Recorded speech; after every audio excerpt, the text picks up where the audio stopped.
So what? You can't give me five. You guys are missing him. I mean, you just give me 5 this every.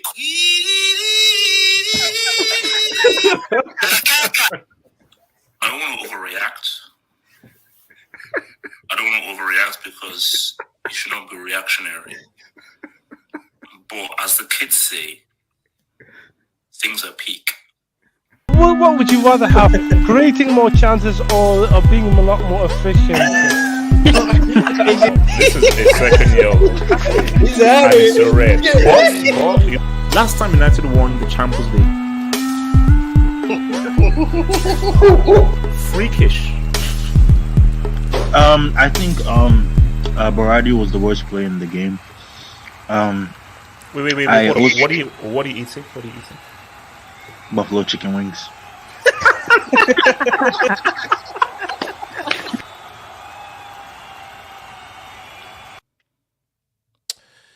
What up, guys? It's your boy.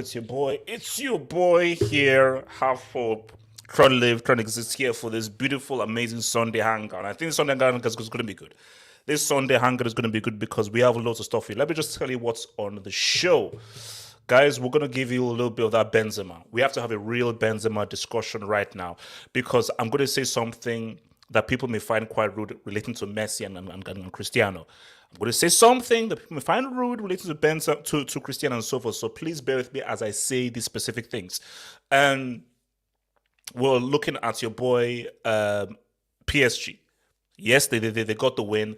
Let's talk about Messi. Let's talk about Messi because let's just reintroduce and say what has Messi been doing in his Uber Eats and so forth. Has he been failing? What has he been doing? We're going to just do a little bit of a PSG talk. Haaland. The belief is Haaland is now going to be headed to Man City. Is he going to go to Man City? Is he going to go to Barca? Is there a Bundesliga tax on your main man, the Link Haaland? And let's talk about the semi-finals. I know we're building up. It's getting through. We're a few weeks away. We're looking at the UCL Semis and also maybe touch a little bit on the Europa League Semis as well. So, guys, sit in, enjoy yourself, be cool, be grand. If there's anything you want to say on the show, feel free to use the Super Chats function. We call them dubs here, but the Super Chats function are donations that help this channel to grow and help us to give it that amazing, amazing piece, though. So, enjoy yourself, sit back and do your thing, man. Now, there's an interesting thing here.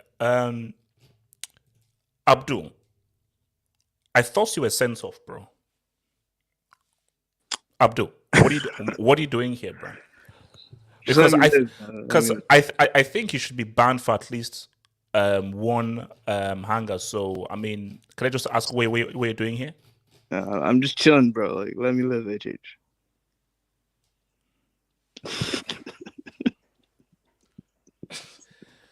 Abdul, welcome back, Abdul. Thank you. The bring back Abdul hashtag live. Thank you, bro. Thank you. Welcome back, Abdul. Hangout. Okay. This. Okay, I'm officially now in the metaverse right now. I'm officially right now in the multiverse, man. This is multiverse. Yeah, no, this. You know, I'm actually my brain is actually now confused, right? Like, yo, crew. Exactly.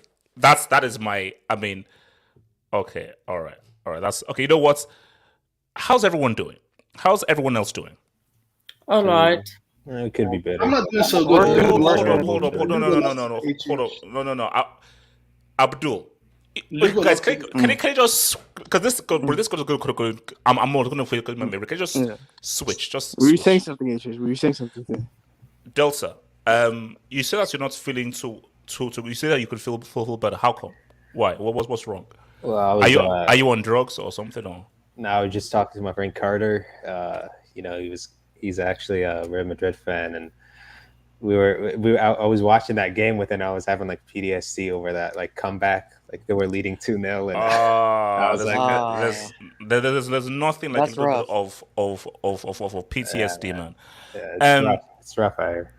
But actually, look, man. You know what, guys? There's only one place to start. There's only one place to start right now, and I think that this is the key place right now to start.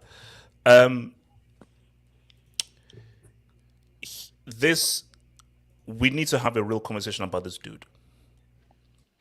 A real conversation it needs to be had about this dude because Benzema, he's the best player in the world. There's no doubt. The amount of winning goals he has scored is ridiculous. Because there's a stat out there where it's like, when you just look at the amount of goals he's scored that have either been draws or wins, it's freaking insane. It is freaking insane what this dude has been doing. And I'm going to go a slight step further here. And people may be rude here. Just listen to me very closely.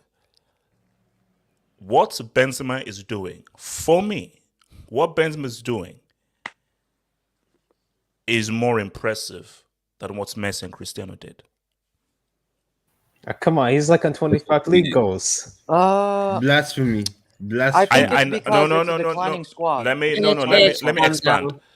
expand. Let me expand. See, my thing is that I look at Messi, superb, amazing player, reliant on a very specific system. Shout out to Iniesta. I look at Cristiano, quality, but his main thing was goal scoring. I'm older. You see, I'm old school. You see, Benzema reminds me of those dudes from back in the day. Because what Benzema, he's bringing that kind of old school freedom for football. Because what Benzema is doing is, he's doing what I've always said is that, no. It's not about stats. It's not about stats padding. Benzema is the antithesis to modern football. He's the antithesis to stats. And he even said it himself that, bro, football is so much about stats. It's about what do you do on the pitch. It's what I always say. It's not how many you score. It's when you score. It's the winning goals. It's the goals that actually mean something. But how could you say that's more impressive than Messi, though? Like, how is Iniesta and Xavi? No, not even that. Like, even at the 18-19 season, maybe in the Champions League, Benzema has been better. But I'm talking about like no. But see, because my thing here is the way Benzema plays. Yeah. It's really as if like, no, this guy as an individual is really operating.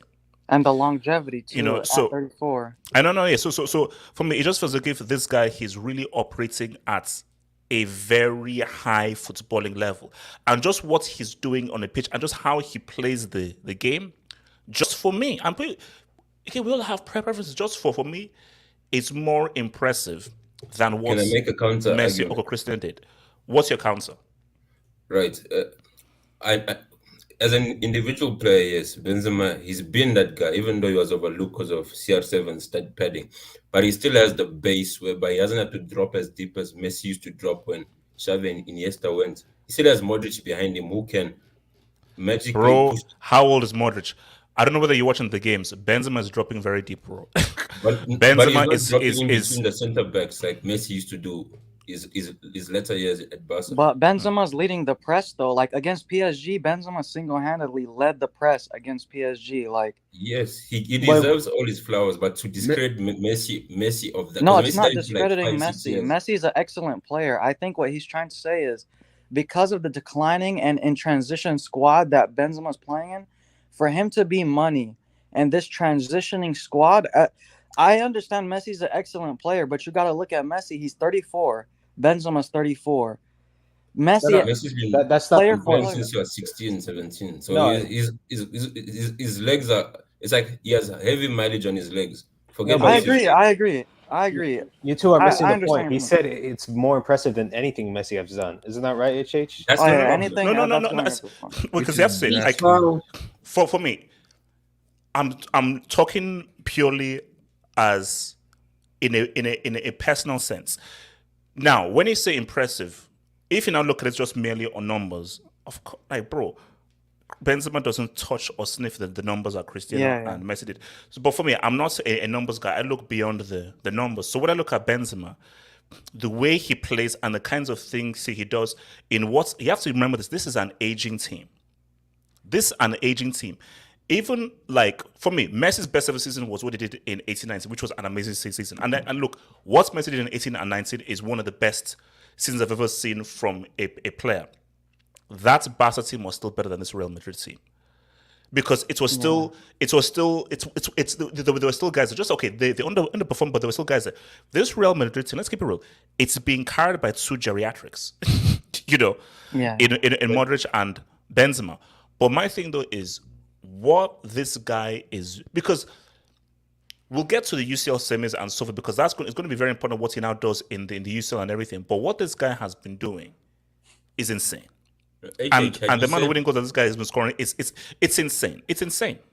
And you said it's the closest to Messi, I would agree with you. But to say it's better than, if you said CR7, yes, it's better than CR7, because CR7 is all about stat pads. But Messi, it was more than just numbers. He was part of the build-up and the goal scoring. So it's the closest. No. But see, that's why I have to look at this. See, for me, again, what Messi did was amazing, but you cannot ignore Iniesta. You can't ignore Xavi. Yeah, you can't ignore Iniesta. You can't ignore Busquets. But you can say you can ignore Modric. Iniesta was done. Yeah, like there's also the Modric. How old was Modric? But Modric isn't in You his can't peak ignore right Courtois. Modric is old now. Also, Suna, your mic is a bit robotic. But Iniesta, when Messi was playing with Iniesta was in his peak. He's trying to say Modric now is he's still an excellent player, but he's not at his peak like Iniesta was for all the years that Messi had with him. HH, can I speak on this? No, Delta can, but you can relax. Delta, go for it. I think you should let. Yeah, I was like, look. As good as Benzema has been doing this season, it's absolutely absurd to compare him what Messi was doing. Like we're talking about creating chances, we're talking about dribbling past players, we're talking about diagonal passes. Passes. Delta, do you know how many winning goals this guy has scored this season? HH, I'm not talking about stats. Also, Delta, you know what this guy? You can say PSG only once. You saw what he did against PS. Do you know what it means to drop back-to-back hat tricks in the knockout stage? And then the fourth goal as well. Yeah, that's an impressive feat. I'll give him that. To do that is obviously not that easy. But you're talking about you said it yourself. You're not looking at stats. You're just talking about overall performances. You're talking about what you do on the pitch. Yes. Well, what I'm seeing is Messi can pull off passes that Benzema can even do in his dreams. So there's that. And you look at Messi. Delta, let me ask you this though. Comparing both situations, is Benzema in a tougher situation to perform than Messi was for Barca? I think the standards are about the same when you're talking about 18-19 Messi and right now Benzema this season. For them, they're always like they had to perform in every single game. That's the standards that they set. So.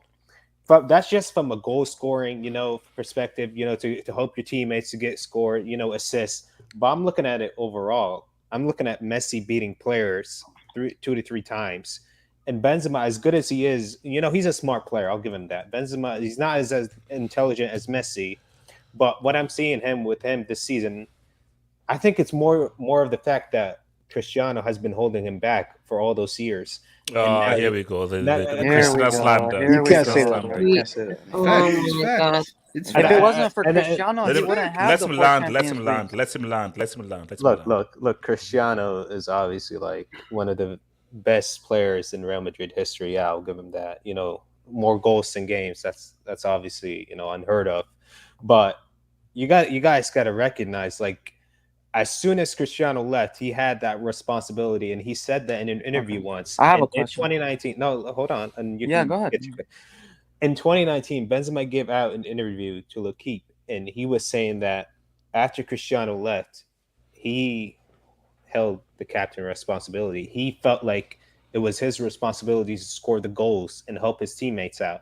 When he was with Cristiano, he was like Robin to Batman. Like Cristiano was Batman and Benzema was Robin. Now, after Cristiano left, he became Batman. And it's a valid point, HH. Like, people can see this as hating. But what Benzema has been doing ever since Cristiano left, you can't tell me otherwise that if Cristiano stayed at Real Madrid, he would be doing what he's doing right now, scoring 12 goals in the Champions League and 7 in the knockout stages. I don't see Benzema's doing that with Cristiano. But for me, I think to guys say, see, here's the thing here, like, we're on record on saying this, and that's why you have to use the word personal preference. If you want to be objective and take personal out of it, I've said that for me, Messi is the best club football player of all time. He's the best of all time. Taking everything into account, he's the best club football player of all time. But for me personally, what Benzema does as a footballer and what he's been doing in the past few years has impressed me more than Cristiano and Messi. And that's just as a personal preference. And you can't argue with that. You can't argue with that. Personal preference, you can't argue with that. Is it because of his? So wait, you think Benzema in the Champions League this season? You would argue he's better than Cristiano in the Champions League at 16-17. You know, when he also scored back-to-back hat trick, even though it was offside, but you know, a hat trick is a hat trick. Here we go. No. For me, sitting with Benzema, it's more impressive because of the team he's with and the kind of goals that he has scored and what he's going to do to engineer those goals. Because what Cristiano did was amazing, but you had a better team. Peak Modric, peak Cruz, peak Casemiro, peak He was Marcelo, also playing peak against Carvajal. better teams now. The teams have just regressed in general. Yeah, so my thing is that because you have to put everything into context, which is why I say, like, you know, we can have an argument of 18-19 because 18-19 that Barca team wasn't great. I'll give it that. Hence why I said 18-19, like, let's see how the season plays out, but 18-19 for me is still probably the most impressive season of a player based on what Messi did in the league and in Europe with what was a team that didn't support him. The quality was there, but the team gave him zero support. Regarding Messi, right, he's been carrying Barca for so long that it seems as if it's a normal thing. And when he's not at that level, it seems as if he's declining. Whereas, yes, props to Benzema, but this is the first season he's done it out and out. Messi done it for a long time. Yeah, I agree. It seems so normal. It's not even an achievement anymore. Hence, when another player does the same thing, it's like, oh wow, this is the new best player. Whereas Messi done this for a long time. So yes, Benzema has always been that guy, but he was always in the background. Yes, we get it. He's done it this season, but can he repeat it? I disagree. Okay. Yeah, because if you've been watching Real Madrid, Benzema has now been doing this for 4 years, ever since Ronaldo left. Exactly. That's what I said, man. I don't think it's No, but he just said this is the first season he's done this. That's not true. No, Can I speak on this? Wait, how the hell is Abdul muted and then Abdul is... I'm so confused. What? What? Yeah, why is there two Abdul? No, don't worry. Wait, what just happened? I'll sort it out. Abdul, go for it. It's Freaky Friday, bro. I know it's your PP. I know it's your PP, like, for Benzema. But for me, like, I think one thing that makes him stand out for you is that the fact that he came from the Brick Academy, like, it's very impressive. You know what I mean? Like, it's very impressive how you can go from Siberia to this. Because I've got to be honest, like, I'm like you. Sometimes I'm blinded by the lights. And yes, I like this song. But you have to be honest, like, in a game like today, he didn't really do anything other than score that goal at the end of the game, which I know was the winner. But it's not like he had a big impact on the game. You know what I mean? Like, no. But I'm talking about the whole pie.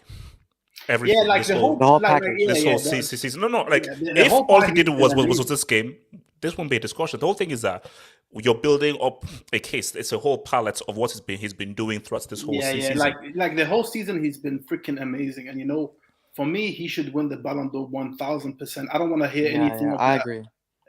Mo Santa or anything, bro. But can we be honest? Like, for Benzema, you know what? Like, today isn't even about Benzema. I don't know if you want to talk about this, but I want to get onto Sevilla because they pissed me off so much today. But it's Sevilla. What do you expect? They always the capitulation. I've never seen anything like it. Like, they were playing amazingly in the first half. They were playing so good. And they go 2-0 up and they park the bus. And they have no shots on target for the rest of the game. Bro, like what is Lopetegui doing, bro? Like, it's so crazy to me. Like, it pissed me off so much because for Sevilla, bro, they have good players. And, like, today, honestly, they just you don't let a team like Real Madrid just have the ball and constantly attack for like 60 minutes. You're never going to make it out alive. And, bro, fair play Real Madrid. Honestly, this season, like Benzema, Vinny, and Madrid, the mentality, bro, they've got my utmost respect, man.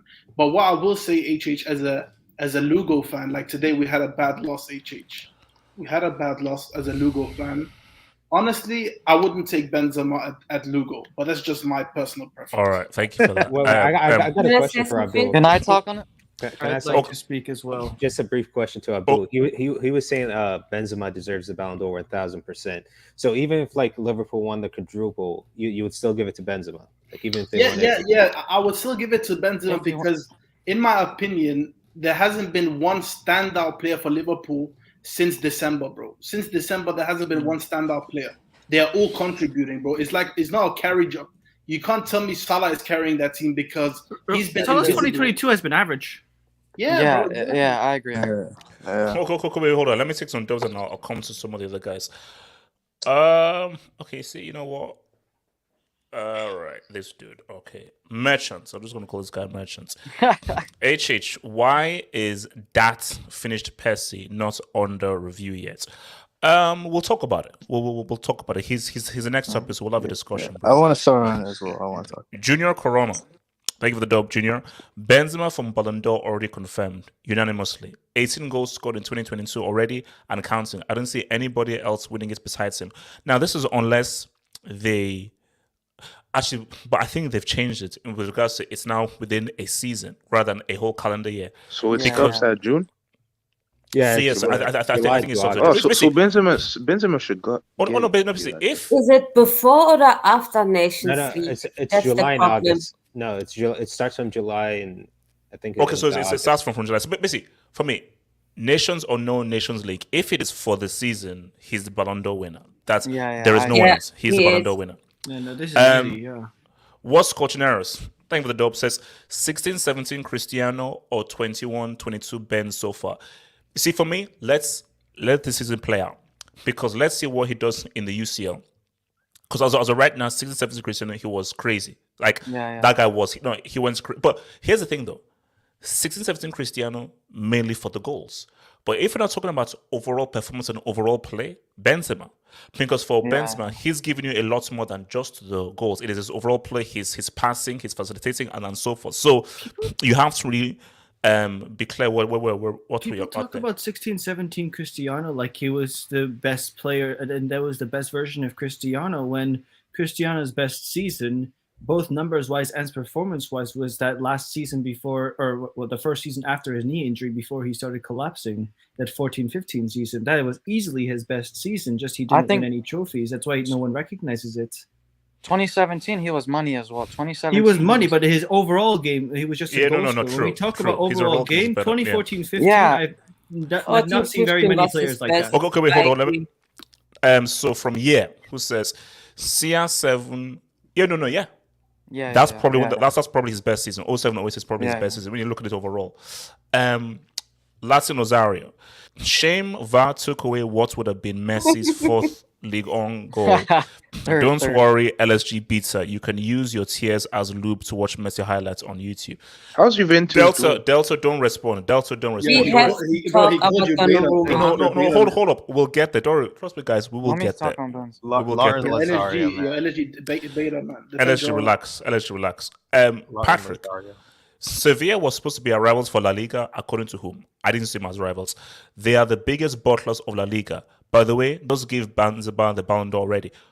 Bro, who knows? What if Foden drops a 3-piece in every UCL game from now until the final? Who knows? No. Hey, you never know. He's still not done enough, bro. Your boy, not done enough, bro. Your boy, yes. No, that's true. CR7, 11-12, Calma, Camp Nou, winning La Liga, greater. I know. I know. Yeah, I know. But this guy is the biggest. No, I know he is. So CR7, 13-14. Oh my God! Shut up. Players too. Bro, he talks so much. Oh no, he's not done it. Yes. CR7, 16-17, 5 goals versus Neuer, 3 goals versus Oblak, Brace final. He's not done yet. Nobody Maradona, cares. 1986 World Cup, CR7, 2017 CL, biggest dud ever. See, that's where you're now sniffing cocaine. You're sniffing bro, cocaine. you have some of the biggest meat riders, bro. Hold up. Junior Koroma says, agreed HH. This is a better season than Messi and Ronaldo ever had because those clutch goals that he's scoring are at the highest level. Look, it's a discussion. It is a discussion, but I'll be fair though. What Messi did in 18-19 was crazy. And what Cristiano did in 16-17 was crazy, specifically in the UCL. Although I want to know what Cristiano's numbers were in La Liga in 16-17 though. Pretty crazy as well. But HH, you have to remember Suarez didn't score like an away goal in the CL for like 6 years. with Messi. That's so. Yeah, Suarez tax. Suarez was such. United Tunic. A Bayern fan told me KDB better than Benzema this season. Hashtag Ballon d'Or. I did hell not. no. It was not me. I know, no. I know it was a guy on Twitter. Basically, whoever said that, you're a freaking psycho, bro. Sean Hubert. Ice Freezy. HH is a brick. Benzema was Messi's side chick in La Liga. Wasn't that the same time that Cristiano was there? So you can't use that because there was a Cristiano Ronaldo tax man. Come on, Well, Freezy. no, even when Cristiano left, he was still Messi's side chick. To be fair, Yeah, until yeah. this season. You could argue he still. You could was, argue that. To be fair. Okay. RR7 says Benzema, second greatest big game player this generation. Clutch.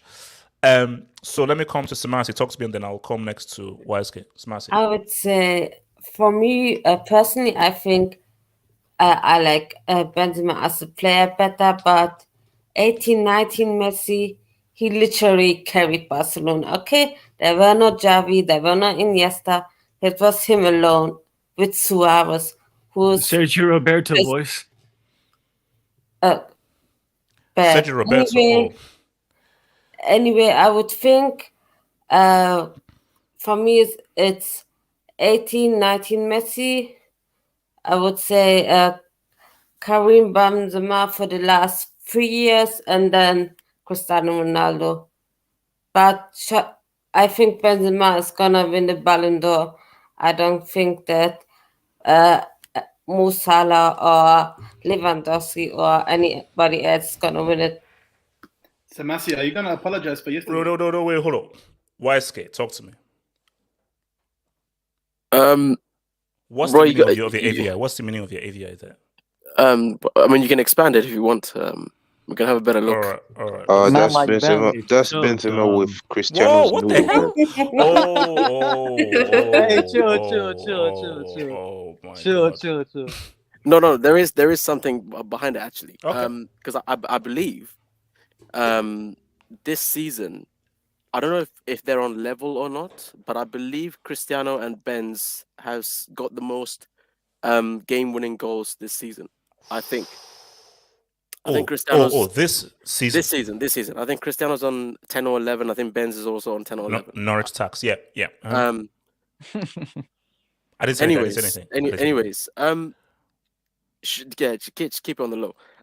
But yeah, bro, you gotta give him credit, man. Like, if he goes on to do something in the semis and the final of the CL, bro, because obviously La Liga's finished already, so it doesn't really, But if he goes on to do some, continue to score on this goal scoring streak in the semis and the final, you have to put him in that in that bracket.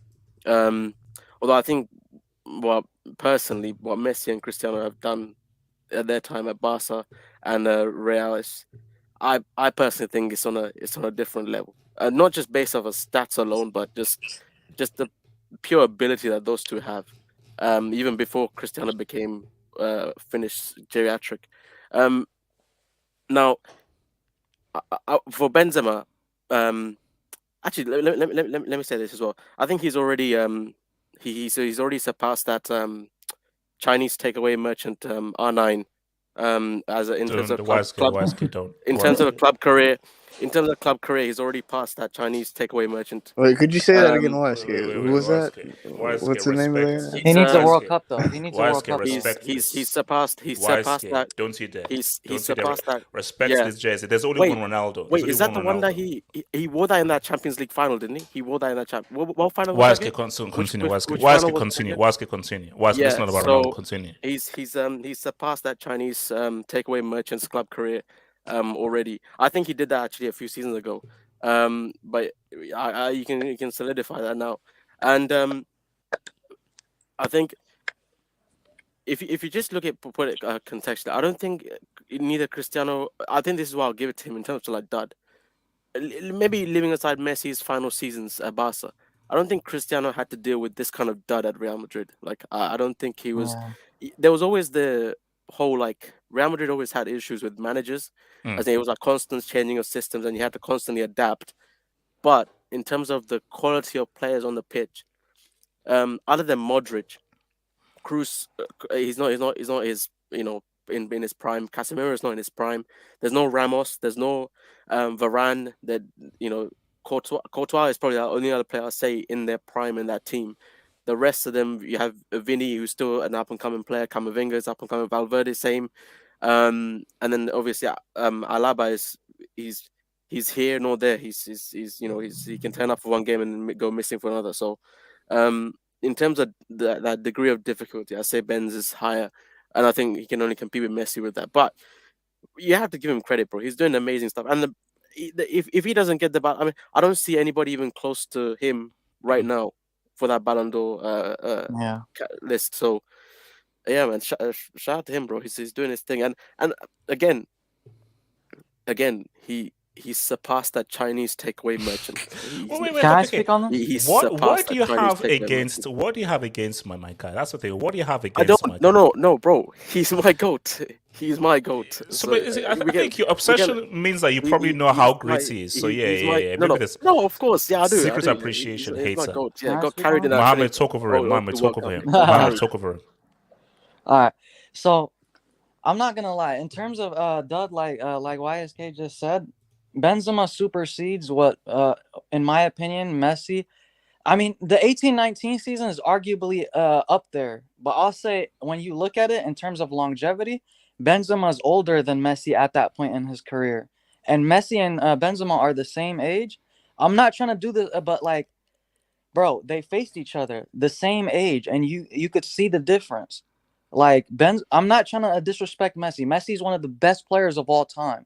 But when you have to look at it objectively, Benzema and this declining team is carrying, and he doesn't have an Mbappe to carry him. He doesn't have a Neymar to create for him.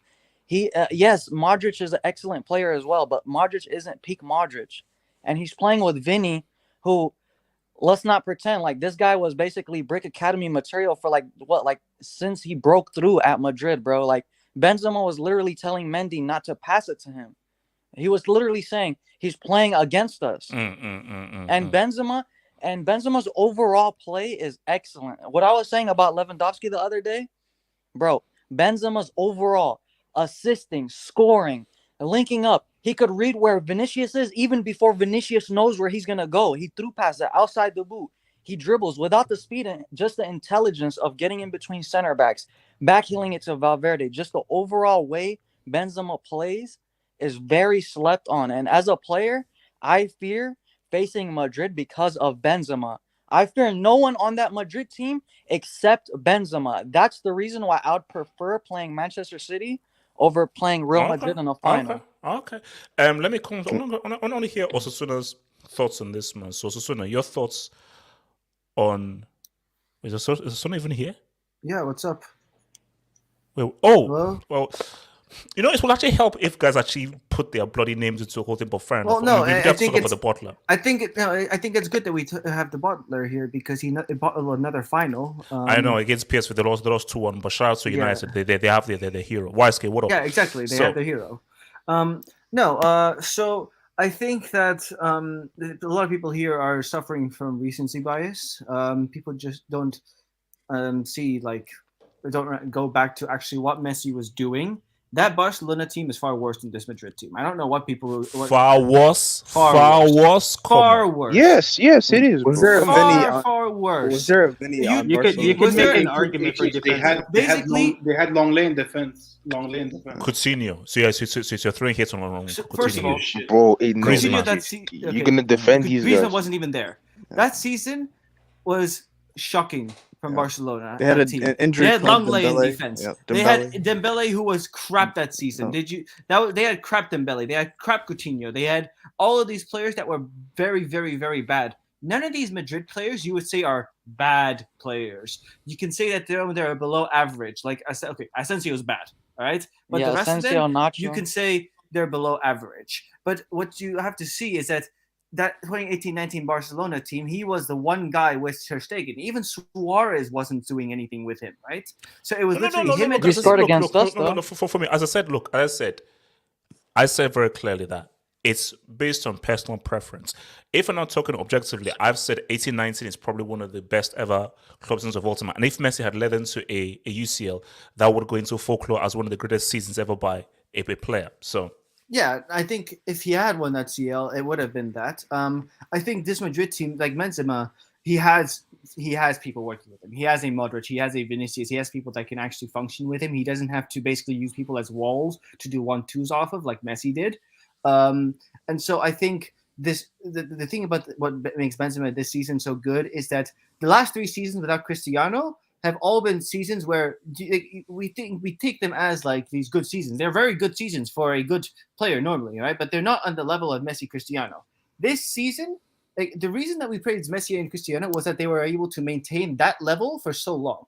Benzema is at that level that they were right now. He is at that level. He is scoring at that rate. He is playing like those two were playing at that time.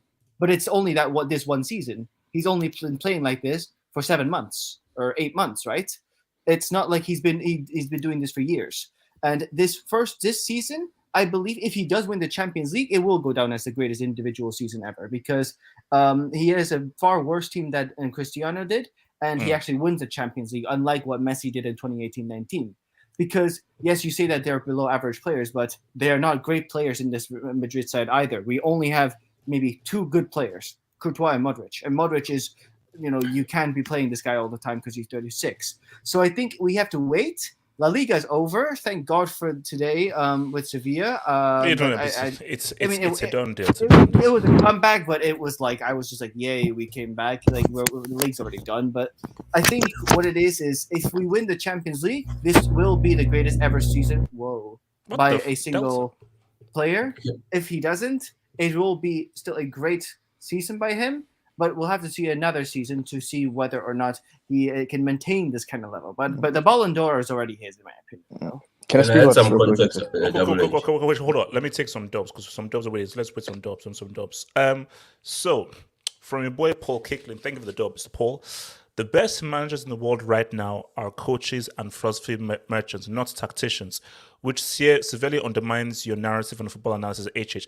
In what sense, Paul? I don't understand. In what sense does that define my thing? Because the best managers in the world right now are coaches and philosophy merchants, not tacticians. So if you're saying that they are not tacticians, then that must mean that more is required of the player. Because I would call Pep Guardiola a highly sophisticated tactician, one of the best tacticians in the world, which is why I don't give as much praise to the players because I think the benefits of an amazing tactician. Ancelotti is from the 90s. He's from the old school. Ancelotti is not what you call a tactician. He's an old school manager that just gives a general blueprint and the players now go through. But Klopp... Doesn't a philosophy and tactics go hand in hand though? Not necessarily. No, you could argue that Wenger was a philosophy merchant, but not a tactician. So his philosophy was you must attack. I don't care what happens, you must always go forward. But you have the freedom to do what you want. Pep, you must attack, but you have to attack in this way. You must attack in the way I tell you. Yeah. That's different from our general philosophy is we attack. Now, but Wenger had a philosophy, but he didn't play freestyle football. He didn't play freestyle. No, philosophy is like a style of play. But why is it compare Wenger to Pep? Wenger gave there's levels to it. There's levels to it. Because Wenger gave Beckham, Perez, Henry a lot more freedom to do what they did. Like Pep said, no. Nobody has any freedom. You have everybody has very specific instructions in that city. Exactly. Nobody veers out of it. Wenger, I've given instructions, but Henri, do your thing. Like Pires, do your thing. Like things, do your thing. Pep, no. Everybody knows exactly what they have to do. Yeah, because the tactics is instructions and philosophy is the style of play. You have special instructions if you're helping your team tactically, you have someone with a certain job. Yeah. So in simple terms, I mean, basically, put it this way: your pro player would never be allowed in Pep's team. YSK, your pro player would not be. Pep would strangle your pro player. You'd be lucky to sniff a reserves team, to be honest. The way you play. Let's go. Remember that goal that I scored? Remember that clutch goal that I scored? 90th minute, 70 yarder, top corner. I remember. And all those through balls. I remember. Actually, you know, I'm a resurrect that bomber team later on. But I just need to just sort of just relax. All right. Double H. Well, hold on. Let me just take this jobs and I'll come to you. I'll just take this jobs. Kevin Higgins. Look at the job, Kevin Higgins. I turned 22 yesterday. 4 years of watching the. Wow. Okay, Miss Smallwood. Walking Magic. 21, 20, 19. So he started watching it as an shout about 18. Wow. So No. shout Miss Smallwood. Shout Miss Smallwood. What a baby. What a baby. Miss what a baby. So shout Miss Smallwood. So yeah, amazing. 4 years content crack. Hilarious pod. Always tapping in. You should follow me on Twitter. Yes. That's you. I always see on Twitter, Kev La Liga fan. Benz, my AVR, I've had this all season. It will happen. No, look, man. Yes. 14 incoming. Yeah. World we'll Cup get to incoming. see, UCL talk is afterwards because we'll get to that UCL because if Karim does that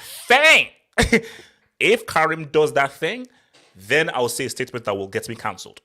You think Will Smith got cancelled? If Benzema leads Real to a UCL, which I think is possible, but if he does, I'll be more cancelled than Will Smith and Mel Gibson and Roseanne and R. Kelly and Harvey Weinstein. And then World Cup as well. Imagine. Oh my. Hey, relax. Bro. That's too much. Relax. Just chill. Let's baby steps. Relax. Chill. Mr. Jumpman 49. Thank you for the Mr. Jumpman 49.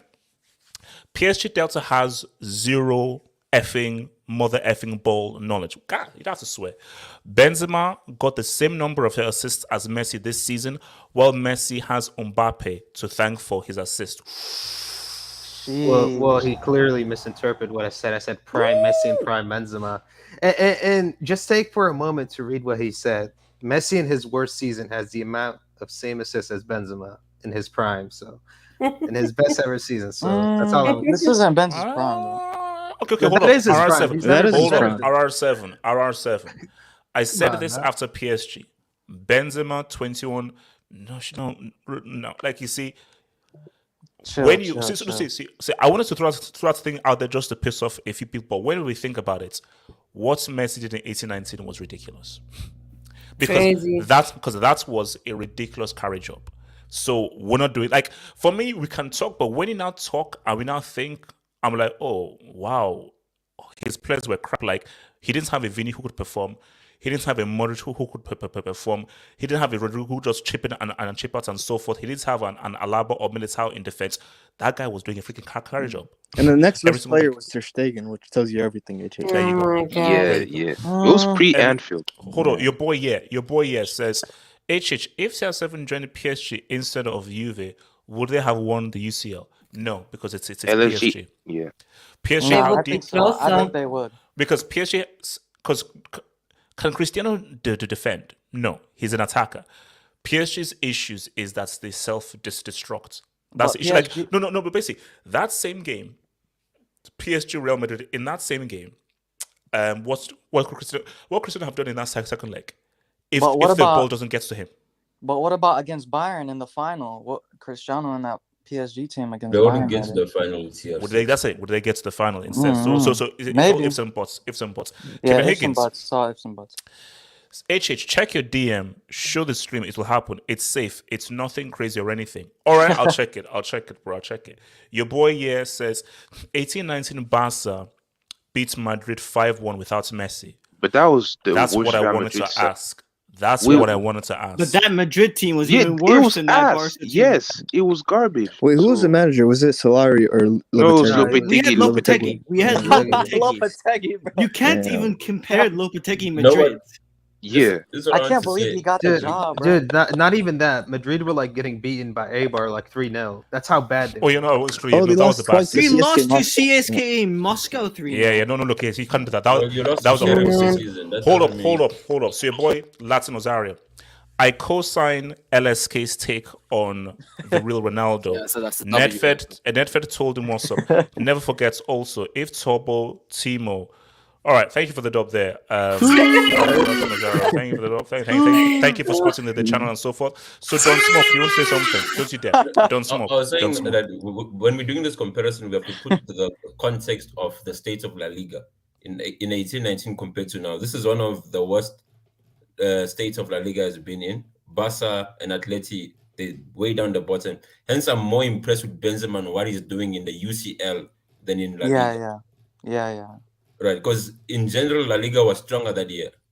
So to carry out those numbers, hence it was harder to win La Liga that season than this season. Hence, but you cannot deny that UCL snack, that UCL flex is real. Yeah, that UCL flex is real. during And Ramadan, also bro. as well, he also was saying what's up in the Euros. If not for Kim Pembe and Longley, you could be looking And at Mbappe. the winner, bro. Wait, sorry. Don't Smoke is speaking. Wait, Can you hold not on, just Don't Smoke? Don't Smoke. Can you speak over them? Just my bad, bro. Don't Just Smoke. one You have the thing. mic. Don't Smoke. Can you shout over this dude? Can you? Hence I'm saying, So don't. I'll mute him for being you. able to be consistent across all tournaments.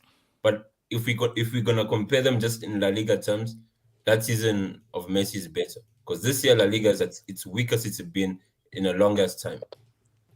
And you could also argue like Messi scored like 37 league goals and Benzema's on 25 right now. But what he's if been Benz doing wins it the for World over Cup 10 though? years, man. If Regardless Benzema wins the World Cup, I think it's a non-debate. Like I'm not even. Whoa. What debate are you saying? Wait. What debate? If he wins the World Cup, if he wins, what's the debate? If he wins the World Cup, what? That bold bastard. It trumps his 18-19 season. Did he? Bro, this is not. the same season. Bro, my man. Who else hasn't spoken? Can I go? Okay, I'm gonna go to Suleiman and then to Barry. Suleiman, talk to me. Wait, AK, bring up Z-Man's comment, please. No. Suleiman, talk. No, I mean, I can't really add much praise to what has been said about Benzema. Like, this guy, he is amazing this season. And to be fair, like, even when Ronaldo left, he was still, like, he was getting better and better. And this is what it's become. But, I mean, and it's even more incredible when you look at how low it's been. And when you talk about his lows, like, people mention, like, when he was in the Brick Academy. And I think he's had a bigger low, which is your GOAT, Jose Mourinho, preferring Higuain over him. If you remember those quotes, he said, I'd rather your GOAT Mourinho said, I'd rather play with a Ferrari, which he was talking about Higuain, than a cat, which he was referring to Benzema. Yeah. So, I mean, yeah, I respect Benzema, man. He's been incredible. Yeah. What's it called? Barry, talk to me, man. Yeah, so like, is the question like which season was better between Messi? No, and, what am I saying now? Because basically, they started as Benzema is that dude, and appreciating what the season is, and also compare this what he's doing so far, it's not ended yet, to 18-19. Well, the thing is that like Benzema, he's on another planet than any player in the world pretty much right now. He's the most valuable and the best player in the world right now. But the 18-19 season, it was pretty special because Benzema, he has Modric. Obviously, he's not at the peak of his powers, but he's still a very, very performing player at his age. And Courtois, you can say that he's the best keeper in the world right now. For 18-19, like besides Messi, the second best player was Ter Stegen before Anfield. You know, you can say that he was one of the best keepers in the world at that time. Not the best, but one of them. And he has more time. Okay, can I just say something very briefly? Let me say something very and this may be around it. You see, I love conversations like this because this is what I signed up for when you talk about football hots. Because I tell you this right now, man, watching Chelsea is hard. Watching Chelsea is hard. Because that's why I say, like, for you guys who go out on loan, I envy you. YSK, I envy you, bro. Because YSK and all of you filthy, stinking losers, you have to stick with your team. Stick and suffer with your team. Do you know what it means where you can just freely... Do you know what it means? Do you appreciate what you have? How you can just go out on loan? Oh, I'll pick this team. Oh, I'll pick this team. Oh, I'll pick this team. And I'm stuck with Mount, Werner, Lukaku, and so on. Life is Do you know short. what that means? Life is short, man. I swear you were considering loan papers like just a few weeks ago. What? You're cutting off. Why is you're cutting off? I can't hear you. After the I can't hear FA you. Cup Cutting off. final, Cutting off. he's gonna leave, bro. After the FA Cup You're final, cutting off. No, why is guy? Can't you? Like, season goes through. you're cutting off. You're cutting off. Like, try and maybe go further away from the Wi-Fi. Like, reset your router. No, We I'll can bring hear up you the just internet, fine, it's fine, Wes. Yeah, Wi-Fi. we can hear you just fine. Oh, really? crystal clear, Yeah, mate. I'll do that. Yeah. I'll do that. But Also, say I'll just talk. Yeah, go for it. yeah, Go for it. but if somehow, some way, Real Madrid like wins the Champions League, like I think we need to have a conversation because No, we'll it's get really there. gonna. We'll get UCL. We'll Yeah. tell you. It's a massive. But continue. If we continue. win the Massive. Champions League, you're all finished. Also, sooner relax. Barry, talk over him, man. Oh no, I'm done. So like, yeah, Benzema, yeah, out of this world. All right, Zimon, what do you want? Oh, what's up? What's up, HH, man? What's up, what's it man? called? How are you doing, man? How are you doing? How are you doing? He said what? He said what's up? A light switch bulb I need to change very soon, and a white. Oh my god! What a dad joke! That's such a dad joke. You're showing your age. You're showing your You age. said what's up? I said there's a light. Now we have three of them. I need to change the bulb very That's soon. that's a very You said what's up? No, that's an age appropriate. Hold on, no, Ziman. Is it what's up? Full stop or what's up with a question mark? You're showing your age, HH. You're really showing your age now. What's up with that beanie? Why is you want to wait? What's guys? Ziman, talk about this. Okay, yeah, Ziman, twerk for 89-19. Twerk. No. Do your Caribbean thing. No. All I wanted to say was shout out to Benzema for what he's doing, but I think people just need to take a step back and realize what 18-19 was. Z-Man, do you remember Semedo? Hold, Ziman. You remember Semedo, the best right back? Did you win the UCL that year? Did you win the UCL? Okay, wait. What happened in the UCL Semis? No. That's the whole point, bro. We shouldn't have made it. The first leg was fugazi. Liverpool should have finished us off. If I'm being honest, Liverpool should have finished us off in the first leg. But to be quite frank, man, listen, man, Messi was literally carrying our offensive transitions from Z-Man, deep, you whether need it's to stop counterattack. saying. Let the man talk, man. Shut up. We need to stop saying. To be quite frank, man, I can't. Ziman, talk. Oh, yeah, Ziman, talk bro. over this. Yeah, man. especially after that Frankfurt guy, result. Yeah, but listen, man. Listen, I think what Benzema's doing is incredible. I think that he also has a supporting cast like Modric, like Ziman, how old is this Modric? Yeah, that's the whole point. He's 38. 52. There you go.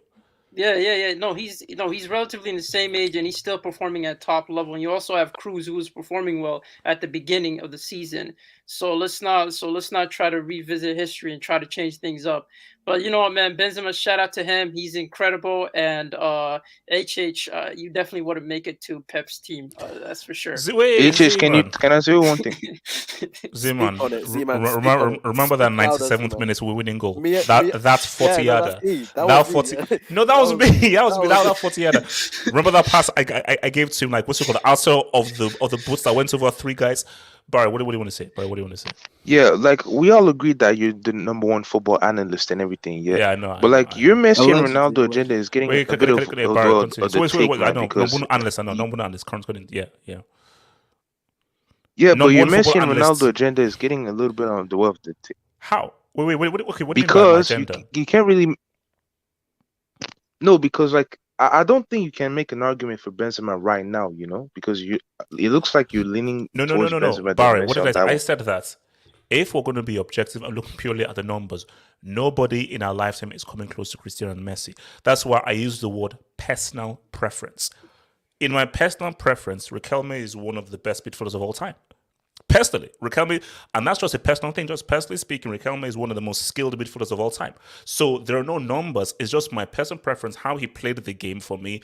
I rate him better than most of the midfielders. Same thing with Pirlo. So for Benzema, how he plays the game and the way that he plays, like for me, personally speaking, Benzema and Messi are separate from Cristiano. Because I've never liked Cristiano as okay, a we player. can agree on that. So Benzema and Messi are in a whole different world. But for me, I like what Benzema is doing because there's a little bit more Dodd and a little bit much more anti-system thing in him than Messi. But that's just as a personal preference. So if you Messi fanboys say that, oh, he's better than Messi, it's a personal preference. You no. Like I'm trying to be fair. I'm giving props to both. Yeah, but, I mean, right, he's the your opposite thing, of man. N'Golo Kante, who needs a double pivot in order to operate. But that's Exactly. for another talk. And Rudiger with that back three as well. Yeah, Rudiger as well. H- Yeah. H- Stop are disrespecting you Kante. calling my goat Lionel Messi a system merchant? Guys, remember, there's nothing wrong with being a system Anthony merchant, the guys. Goats. Anthony the Goats. Do you have any thoughts on this whole Benzema thing? Talk to me. At the start of the season, I was being prosecuted. I was being slandered. My name was being dragged across the mud because I was saying Benzema was better than Salah. I said Benzema was better than Salah. Hold on. No, okay, Anthony. At We're the talking start of the about season. no, wait, Anthony. I mean no disrespect, and I love Egypt. I'm actually planning to hopefully go to Egypt with my friend later this year to see those pyramids. Shout out to the pharaohs, blacks built the pyramids, not freaking aliens. But Anthony, we're talking about Messi, Cristiano, Benzema. Where does Salah fit to this whole? No, what I'm saying is Benzema being the best player in the world. At the start of the season, when Salah got those 2 Gs, I think it was back-to-back against City and Watford, and they were saying, "Oh my gosh, Salah's the best player since Messi." Who? I was hearing this. No, Anthony. If you don't tell me, He's who, I'm English gonna book you. Shout out to your boy Hassan, man. It was Michael Richards. Like Grizz Khan. I was hearing it from like all the Liverpool supporters. I was hearing it from Michael Richards, all the English Jamie passion Carragher. merchants, all the Premier League. The Premier League's the best league in the world, merchants. So as I said, at the start of the season, I was being slandered for saying Benzema was the best player in the world. And I'm just happy that it's now come to fruition and the world is at peace. Oh, how sweet! Damn, how lovely, man. All right, let me just take this last few. Oh no, what's that guy doing here, man? Damn it. So is it adios from your no, it's someone was Ziyech in. Benzema is the hope and spirit of football at the moment. Oh no, bro, no. What Benzema's doing is amazing. I mean, right now he's the guy. Benzema right now is the guy. Him and CR37, they're the two main guys right now. Ziyech says, "Can Benzema and Modric say what's up versus City? 5th UCL. Tune in. UCL Semis, we're gonna talk. Tune in because we're gonna have a real discussion about your boy's Pepe Pini." Your boy here says, Why do people forget 2012 Drogba CL amazing clutch? No, that is the most clutch goal in the UCL history. Like everyone knows that. It is the most clutch goal in I don't UCL remember history. it. He got pushed onto the ball by Murray. Yeah, he got. Oh, I think that goal against shut up. Zambia, the goal Shut against Zambia was pretty clutch as well. Natsa. Suleiman. Don't talk about the F. Suleiman, watch yourself. Don't talk about the AFCON flop, man. Benzema will single-handedly knock us out. Natsa, your reverse psychology skills are freaking garbage, bro. You know you're going to win, and you know that you're clear for it because Pep is the freaking truth. So it is what it is. PSG Delta, is your mic working? Yeah. What's up? Is your mic is it like clear? Is your mic crystal clear and so forth? Let me check. Testing. 1, 2, 3. Okay. All right. Okay. Good. Yeah, Cool. I think it's good. Now, PSG. I was watching a little bit of the. I was watching a little bit of the game today against Marseille. And as I was watching it, I was like, I get that it's a game that has to be played. I get that you have to play the league and so forth. But I look at these guys and I just say that, because I tweeted out something. I tweeted out that this project it's a failure. It's a failure because when you even look at the body language of the guys, you know what it feels like? For guys who watch the NBA, it's like watching the Harlem Globetrotters. It's like these games are now exhibitions because PSG are so far ahead. Their main aim of the UCL has been squandered again. So what you just have are these guys just going through the motions. And when you even look at an Mbappe and Neymar or anything, it feels like a training session. So I said to myself that as a PSG fan, where does your motivation lie? Like, beyond just, you see, if you're a hardcore PSG fan who you live in Paris and so forth and everything, like, hey man, you want to see your Paris team do well, and that's all well and good. But if let's say you're one of us, like a football fan and so forth, I just say like, what really is there? See, I'm going to leave Messi till afterwards, but I want to just focus on PSG. I'm going to come to Delta. PSG Delta. Is there still real motivation to win, to close out this Uber Eats title? Is there still a desire to win this Uber Eats title amongst these players, specifically Mbappe, Neymar, and Messi? You know, when it comes to PSG, I mean, we lost the league last season, and we bought Messi, and obviously we're winning it, but that's obviously not enough. We want to go high in the mountain. We want to win the Champions League, and the catastrophe that happened in Madrid, I mean, that's over no one's head. I mean, it's still in their heads right now. So what exactly, like, is your question here? Like, since it's not about Messi, like, No, because Messi could be after. I mean, do you feel that there's actually a real desire as a, yes, Uber Eats, let's win this trophy? Or do you feel players are just mainly going through the motions? I'm like, yeah, is there a real desire or want on motivation post UCL, post a Real Madrid game for guys to still win the Uber Eats thing? Well, not so much with Uber Eats. I think the main goal is to win our first Champions League, and there's like the narrative of never giving up, and we're just gonna have to keep doing it like every single season, I guess. And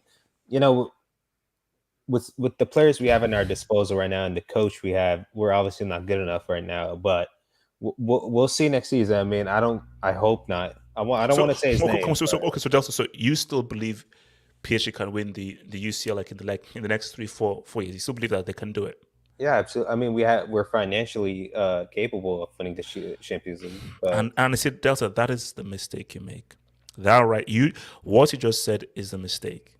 We have like the best. We can buy the best players in the world, and I know what you're trying to say here. You're trying to talk about football heritage. Yeah, you want to talk about football heritage. You want to talk about you can't buy football heritage. It's like blooded. It's through the bloodline of Real Madrid, and they bleed white and stuff like that. And yeah, I see your point, and I get that. And we do, our mentality is like it's like Barcelona.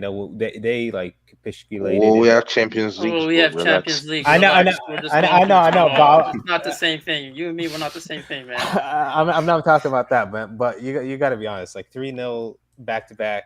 I mean, do you have a Champions League? Barcelona are gonna win the UCL before you win your first UCL. Yeah, I doubt that. But yeah, that is probably true. Yeah, I can't. Opinion is an opinion. Barcelona are gonna win the Europa League. Oh wow! Wow! Shut up, man. Delta, continue.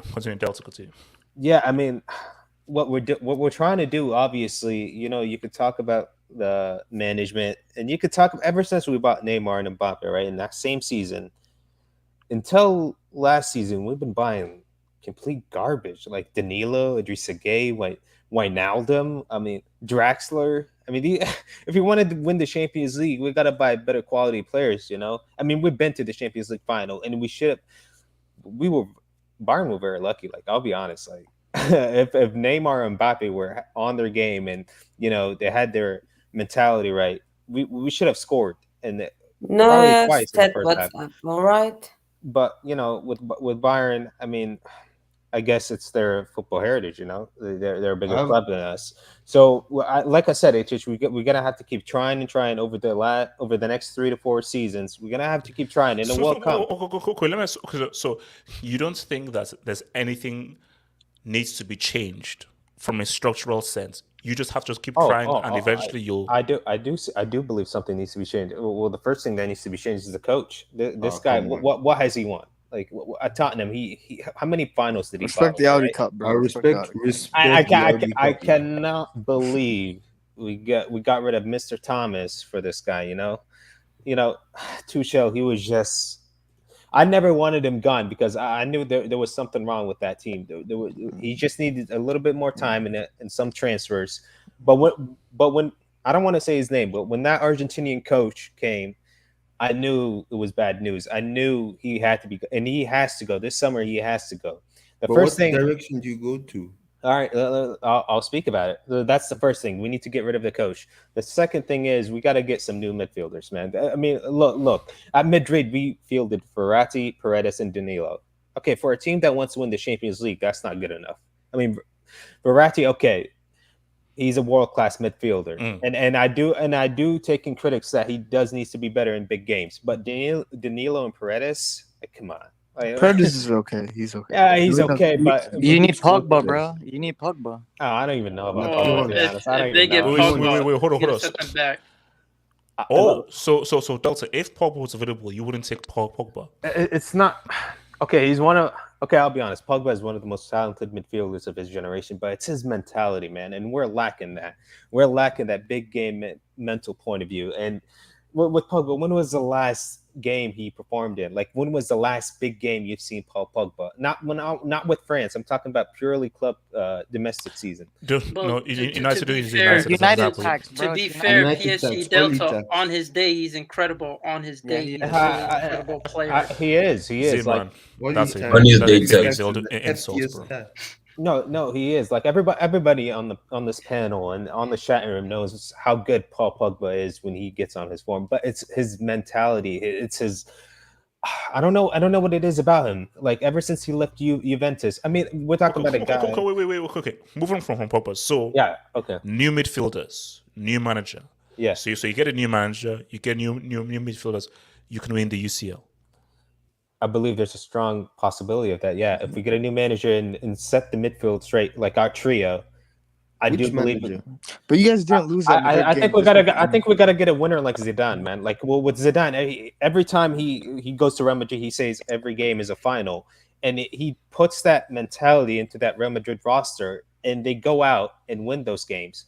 I mean, for crying out loud, I mean, he won 3 Champions League in a row. I know you guys are gonna say, oh, he had this world-class squad in him. Without Zidane, I'm pretty sure none of us would believe Real Madrid would three-peat, because with Benitez, they were just doing bad. So yeah, I do believe Zidane is the man for PSG, and I can understand why people don't think it's a good idea. It's too risky. I mean, how good is Zidane really? But I do believe for PSG, for us to win the Champions League, we need to get Zidane in. No, it's just here, but look, say for me, like, never say never. Like, you can just say that they can. Like, I just think that when a team has gone through so many losses, and when you look at the facts of, like, I don't even know where Neymar's head is at, whether Neymar will even want to remain or be at PSG next season. So, because again, we don't know what's going to happen with Mbappe this summer. We don't even know where Neymar's head is going to be at next season as well. And for Messi, well, for me, guys, specifically Messi and Neymar, I think their focus, I may be wrong, but I'm willing to put my money that Messi and Neymar's focus is November and the World Cup. Yeah. Get in the best possible shape to try and do something in that World Cup. I think that's like for me, that is where they're really at. So this whole season was a preseason, basically. No, but I'll be honest. Like, ever since at the Parc des Princes, when they booed Neymar, like, Neymar has been very good, and he took that as motivation, if I could say. He took it as, I need to do better than what I'm doing right now. And like, last game he had a hat trick. This game he also scored against Marseille. But and it was needed. It was needed. I know. Real Madrid game. That's true. And the thing is, the inability to match high press and bad defending has been overall the downfall for PSG. And people are hating on Messi because of his role at PSG. Messi is in a role to create and maintain control in practically a non-existent system under Pochettino. We literally had 42 possession of today. Like, against Marseille, we shouldn't have 42% possession.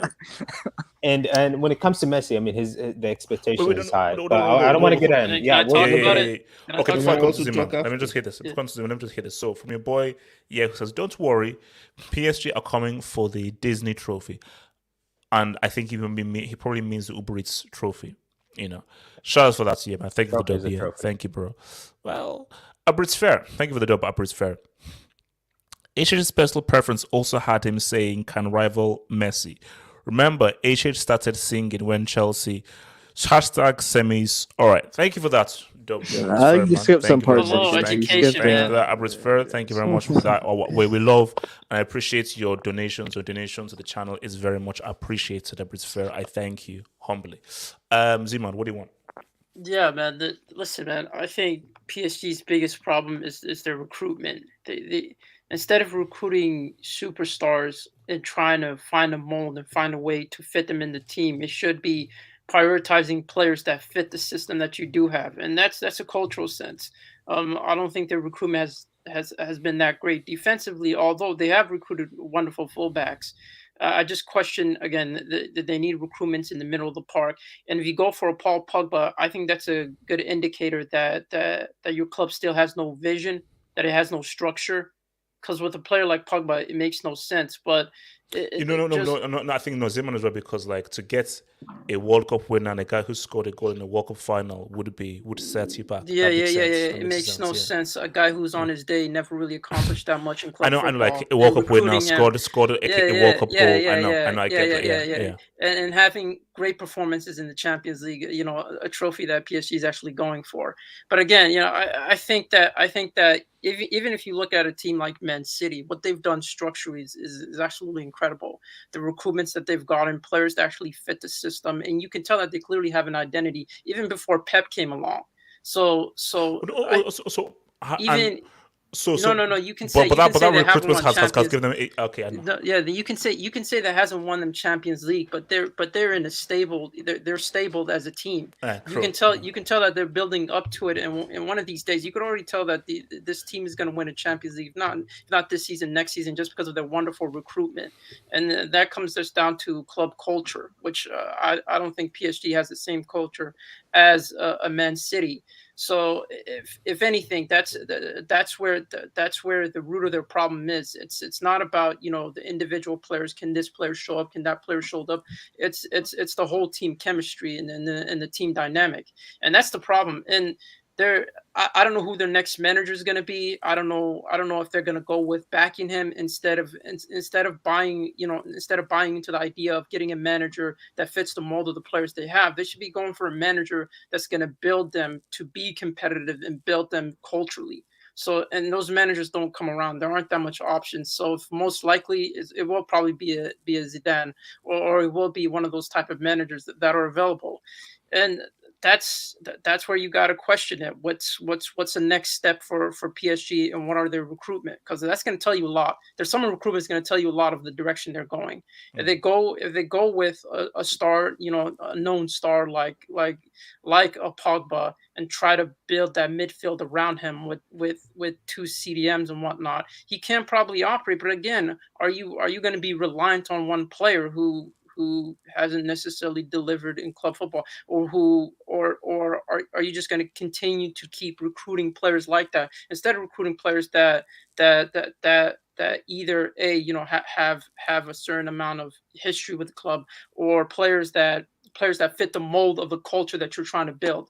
So those are questions that I have for PSG. So PSG have no direction, because if you have a clown like Leonardo who the moment that Leonardo sacked Tuchel after he took PSG to their first UCL final, then I knew that there's something chronically wrong with his club. I knew that there was something chronically wrong with his club. Because can I speak on this? Yeah. Sorry, Zeman, let's land. That's true, and I think to a certain extent they're trying the Chelsea mold where you guys, but then you guys built your team around a manager. So you guys had the recruitment, you build a team around manager, and it took a while for you guys to win the Champions League, but it was the first time you guys won the Champions League, it was with that core. You guys had the likes of Lampard, Terry, and Drogba. That was your core. It took a while for you guys to actually go over it, and majority of the times your first Champions League win is not going to be with the ideal team that you thought was going to take you there. So it's a matter of recruitment, and it's a matter of timing. It's just I don't trust this PSG board to make the right decisions. That's the biggest problem. That's the biggest problem. It's not the players. It's the board that I think all PSG fans should be worried about. Yeah, man. That's about it. I gotta go. Peace out. Peace out, guys. All right, Zima. Peace. Abdul. Yeah, HH, I think PSG have already been successful in my opinion, because you have to ask yourself, really and genuinely, like, what is the motive behind the Qatari owners buying PSG? And a lot of people will tell you it's sports washing. You know what I mean? The World Cup. Wait. And one thing I will say is, HH, the other day, I went down to the playground for the first time in like 10 years to play football with the small kids, because my brother wanted to play football. And like, I saw them all like doing the Mbappe celebration. And I asked them, like, who do you guys support? And they told me PSG. So I know in this chat, in this Discord, and like on Discord and stuff like that, people in this community, they think like, oh, PSG, they can only be a big club if I only start respecting them if they win a CL. But that's not really the truth. Like in the majority of the casual fans, bro. And PSG don't really care about you and I. They care about the casual fans because it's the casual. No. But see, here's the thing though. Now, maybe I was wrong, but when PSG bought them and so forth, they wanted two things. That's why it's a classic thing of having your cake and eating it. They wanted two things. They wanted what you just said. We want to create a massive brand of where kids buy the jerseys and have superstars, so guys can buy all the jerseys of our major superstars, and we are making a lot of money on shirt sales. But they also wanted the other thing of respect. Respect. So they wanted to be a brand and also be respected within the football fraternity. They wanted both. Yeah, and I understand that, but like the whole thing with the Champions League, like I agree they want to win the Champions League because it'll elevate them to the next level. Mm-hmm. But they've already built like a big brand, bro, and a big club, bro. Because but that's what I'm saying. They want both.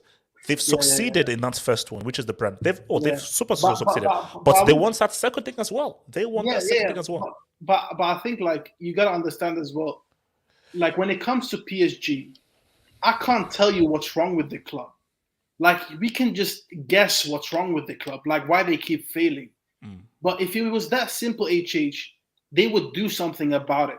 When they're spending so much money and they have professionals in jobs, bro, we try to make things a lot more simple than they really are. Like because PSG Delta, he thinks like if they sign a couple good midfielders, like they're gonna win the CL. You know what I mean? But that's not necessarily the case. Well, I'm not saying it's guaranteed, but I'm saying it will. No. I disagree with Abdul. Yeah, I know that, but for PSG, honestly, PSG, they need to get rid of this like superstar mentality they have in their club, because for me, I feel like they attract a lot of mercenaries. That is one of the biggest things. Yeah. Like do you remember when you guys clowned Barcelona for not signing Wijnaldum? Yeah, bro, look at him. Bro, like this guy was good at Liverpool. Look how shitty he is at PSG. And that's not because he's a crap player, bro. He's a mercenary. He's just there for the money. You feel me, bro? And they need to stop attracting mercenaries. But the problem they have is it's very, very tough to attract players who are not mercenaries. That's why they need to do what Bayern do and start buying local players from their local league. They need to buy League One players, bro. Because the like players that you're gonna attract from abroad, it's mostly gonna be mercenaries, bro. That's how it is, bro. Like look at Bayern. They attract a lot of players who actually want to fight for the badge, who want to give everything, bro, that don't crumble under pressure. And I think for PSG, honestly, it's a question of time before they get it right. I think Abdul, when you come to your point about players dying for Bayern, I mean, have you seen Mbappe? I mean, he was running all over the field in Madrid. Yeah. Mbappe is one of those. He's League One.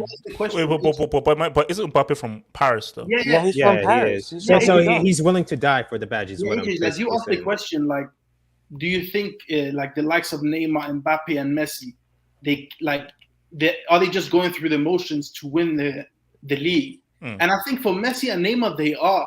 But I think honestly for Mbappe, he knows what it means to win the French league because he's a French kid. You know what I mean?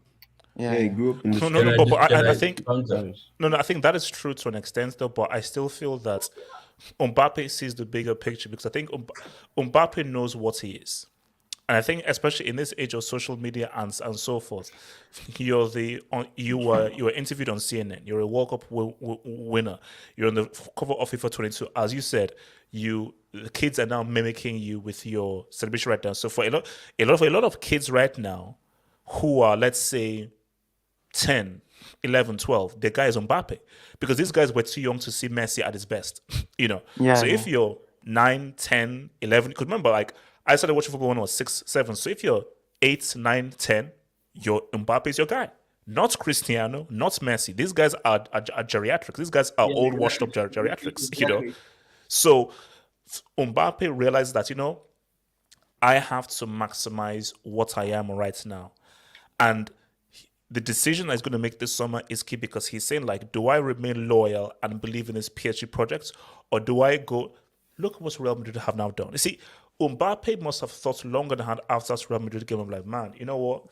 This Real Madrid thing is real. It goes beyond. It's like that shirts means some. Like, people for going crazy. When you put on certain jerseys, it makes you do certain things. Football heritage, it's a real thing. So Mbappe knows that once I go to Real Madrid, because he knows that, as Perez just did, nobody's bigger than Real Madrid. And Mbappe, you've not even come close to the kind of legacy that Cristiano had at Real or in this game. And if Perez can do that to Cristiano, Mbappe knows that. See, Mbappe, you're the main guy. As Mbappe, let's be real, Mbappe is bigger than PSG. He is. Yeah. He's bigger than PSG. But wait, I want to ask you a question. Wait, let me just land quickly. Like HH, like, be honest. Would you lose respect for him if he stayed this summer? Yes, a little bit. Wait, think about it and be honest. Definitely.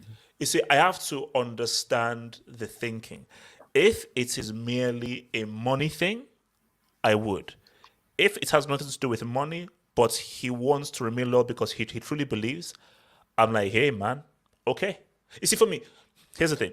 If it's a money thing, I lose respect for you. If it's not a money thing, but you believe in something that I don't believe in, I'm like, you know what? I appreciate you trying. It's like Liverpool and the quadruple. The quadruple is impossible, but I appreciate you trying for the quadruple. Hold on. Says, I really just want to give it a last try to win the CL with PSG.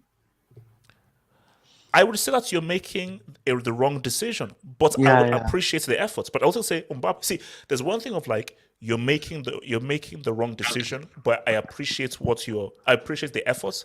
Another thing of like you're making the wrong decision, and I've lost respect for you. So if it's about just they're going to offer you more money, I lose respect for you. But it's not about the money. It's about I actually have faith in this, and I want to remain loyal. I'm like, it's a bad decision. It's the wrong thing to do. But hey, you have to appreciate loyalty when everyone is saying that you shouldn't be loyal. All right, let me just get. I have a question. Can I come to? I want to talk on this. Okay. Sebastian, quickly question, then I'll come to you, Don't Smoke. What the fuck happened to Donnarumma? What happened to him? Seriously, he was the best young keeper. Yeah. And now he's playing like a geriatric. Did you see what he done in the game? Where he got the ball and then put it on the sideline. I don't know what's going on. Are you telling me Buffon right now is better than him? Yeah, no, because he used to do a few of these things when he was at Milan, like where like he'd be really good, and then for Milan he just have this brain freeze where he'll just do these stupid things. So before I come to Don, because I need to ask Delta about Messi, so very quickly, Nasser, Abdul, what are you doing at a kids' playground? He said he was with his brother, right? I was with my brother playing football. Thankfully, I pray you were with your brother. I pray with your brother. Abdul first says PSG needs actual scouting. Who are the scouts? Okay, I don't know what that last bit is, but so who are the scouts? Yeah, that's the thing. Scouting is key. Look at Liverpool. Look at Chelsea. It's Juju man. He bases his scouts like on how attractive players are. Yeah. So imagine if Judgment is actually the actual scout where he basically goes onto YouTube and says, oh, this guy. This guy's ugly. This guy's ugly. You don't want him to be a manager scouter. Yeah. Oh, that's true. Fire Z Fist. Henri Lewandowski. Is he no. Nah, how could Lewandowski be in there, man? How could Lewandowski be in there? Like, Henri, no. I would say Henri, yeah, but not Liga or not. No. What's the other? No. Sorry, Don. Talk to me, Don. Yeah, touching Abdul, right? I disagree with him in the sense that, right, people mostly they misunderstand between simple and easy, right? Something may be simple, but it's not easy, right? Look, the PSG's situation is actually simple in the fact that it is a constitutional problem. The problem is from the top, right? You have people who take. I see PSG like a five-a-side team, an all-star team, where people look for the best people, the best players in every position. You put them together and you expect them to gel, right? Now the issue with solving PSG's problem is in business. At the end of the day, there's something called a return on investment, right? You can't just scrap out an investment without it playing out. So it's a thing of are they humble enough to throw away the model which they've operated maybe the past 5-10 years and to accept that it didn't work and we have to actually restart this project. And it's something similar to what Man United have had to do with Oli. Being like, you know what, as much as we've invested X amount on this guy, it was a total failure and we have to scrap it out and accept our losses and restart. And then with that, then they can create a new sense of identity of, okay, what are we trying to achieve off the field and on the field? And then now you can go into recruitment and of how can we find the right players who are going to carry out whatever vision and identity that we have now identified as what will make us successful. Oh, no. That's no. Look, I think no. That's fair. The key thing. That's why vision is key. But my main thing done is that I just think that's this. It's a mix up of trying to focus on branding and trying to focus on football. The focus should be on football, and as you said, vision and scouting, and the branding thing will come afterwards. Now, I want to ask Delta this for a quick one. So it's a Delta, your boy Messi. You see, I actually felt sorry for Messi because I thought, okay, at last a goal, and then VAR came through to stop him in there. And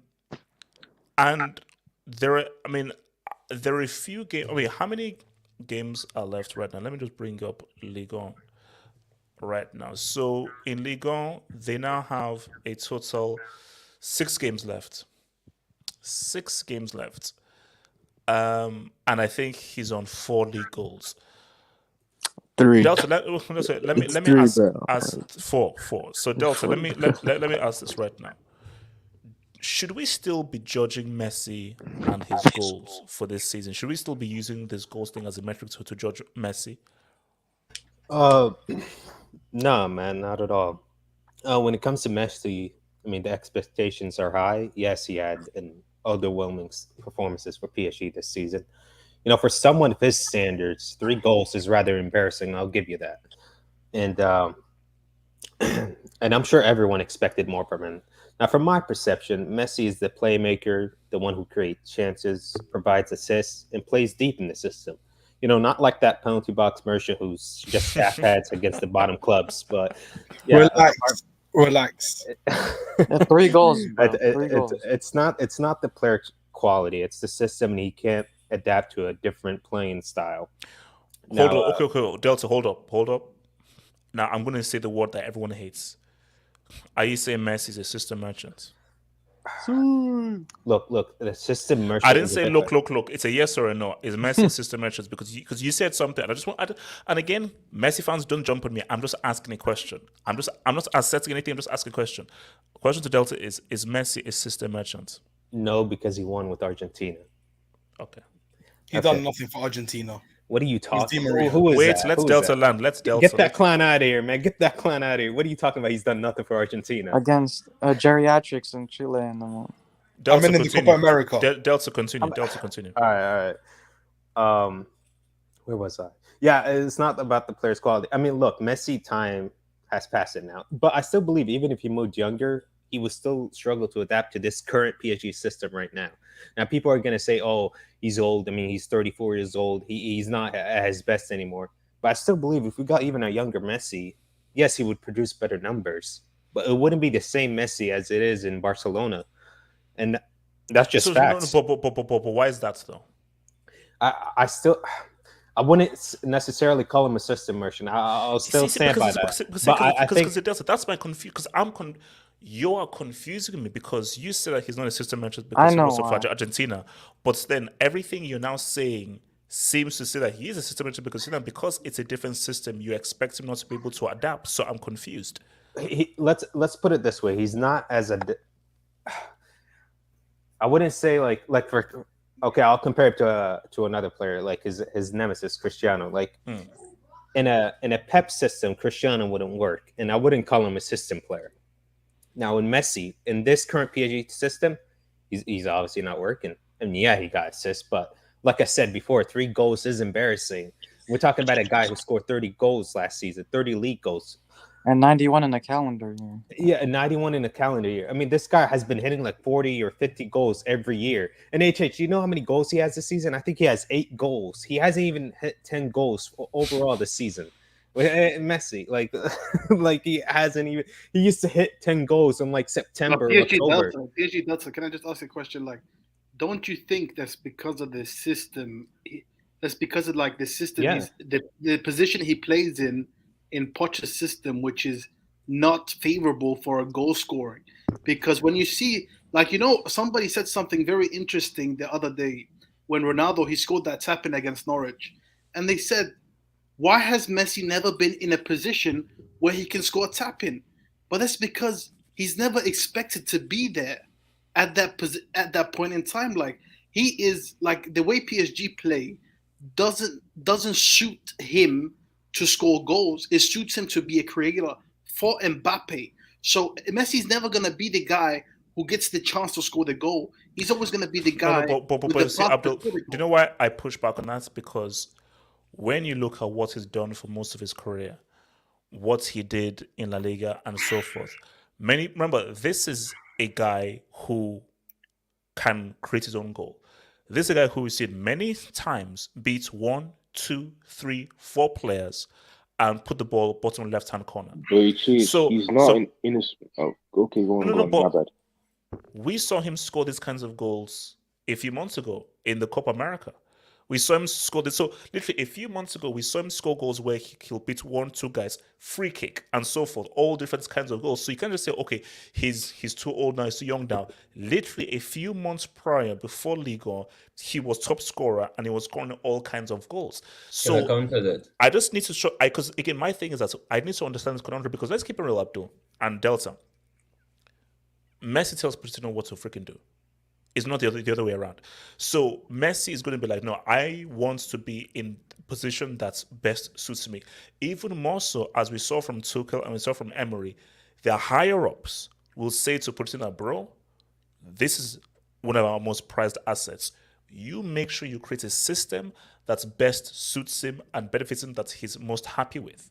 So there is no situation where Pochettino is forcing something onto Messi. And a guy who was top scorer in La Liga, top scorer in Argentina, are you telling me that he'll be happy just being a creator or being in a system? I think he would be, HH, because you got to think, for Barcelona, there was nobody else really going to score the goals anyway. But in PSG, you have Mbappe who can score. You have Neymar in front of you who can score. Like, for Barcelona, bro, who was going to score the goals if he wasn't Griezmann? He can't finish. I find it just weird that Messi would be happy just being a creator and not saying that, like, yeah, I want to create and score. Because literally for my whole career, and especially for the last few years, I've been a creator and a goal scorer. Like, I'll do both. Create and score. I have to go. I just want to ask one final question before I go. Like, do you think that, because when you really think about it, do you think the only difference between PSG and Man City is that Man City play in the Premier League and PSG don't? Man City are a better run club. Yeah, but you say that, but they've both only been to one CL final. That's because of for me, Pep. but for me, that is fair though. But the way City have gone out is not how PSG have gone out. They've collapsed as well. We've dominated domestically. We've dominated domestically. And so has PSG. Yeah, but the league is not prestigious. That's why I'm asking. That's why Bro, I'm Man City lost to Lyon, man. Come on, man. That's why I'm asking. Is the only difference the league? Kind of right. No, but Abdul, you answered your own question because let's be real. The Premier League is tougher than Liga. We can all Yeah, agree but on that. HH, don't you think if they played in the Prem, they would up their level to compete? PSG. Yeah. PSG won't win the Prem, man. Abdul, I would love to see how PSG do in the Premier League. Yeah, because that would be really interesting. You know, teams, they're adaptable. Like, obviously, if they're going to play in the Prem, they're going to be more competitive because obviously they wouldn't like to see themselves finish top 4. The perfect comparison for PSG is United. It's United. That's the perfect comparison. Like, come on, have some respect. You are exactly the same as United. Is more dysfunctional. You're both circuses. Simple as that. Nah, you can't compare us to United, man. So what else it called? So can I have my take on PSG? No, quick. So Delta, very brief, and then we'll come to you. Continue. So So with this whole Messi thing, do you agree with Abdul that he came in saying, I want to be a creator, and he's happy being a creator, and he's not really bothered about the whole goal tally? That doesn't bother him. No, you can just look at my profile picture right here. I think this was him after he scored, and it was VAR that canceled it. I'm pretty sure.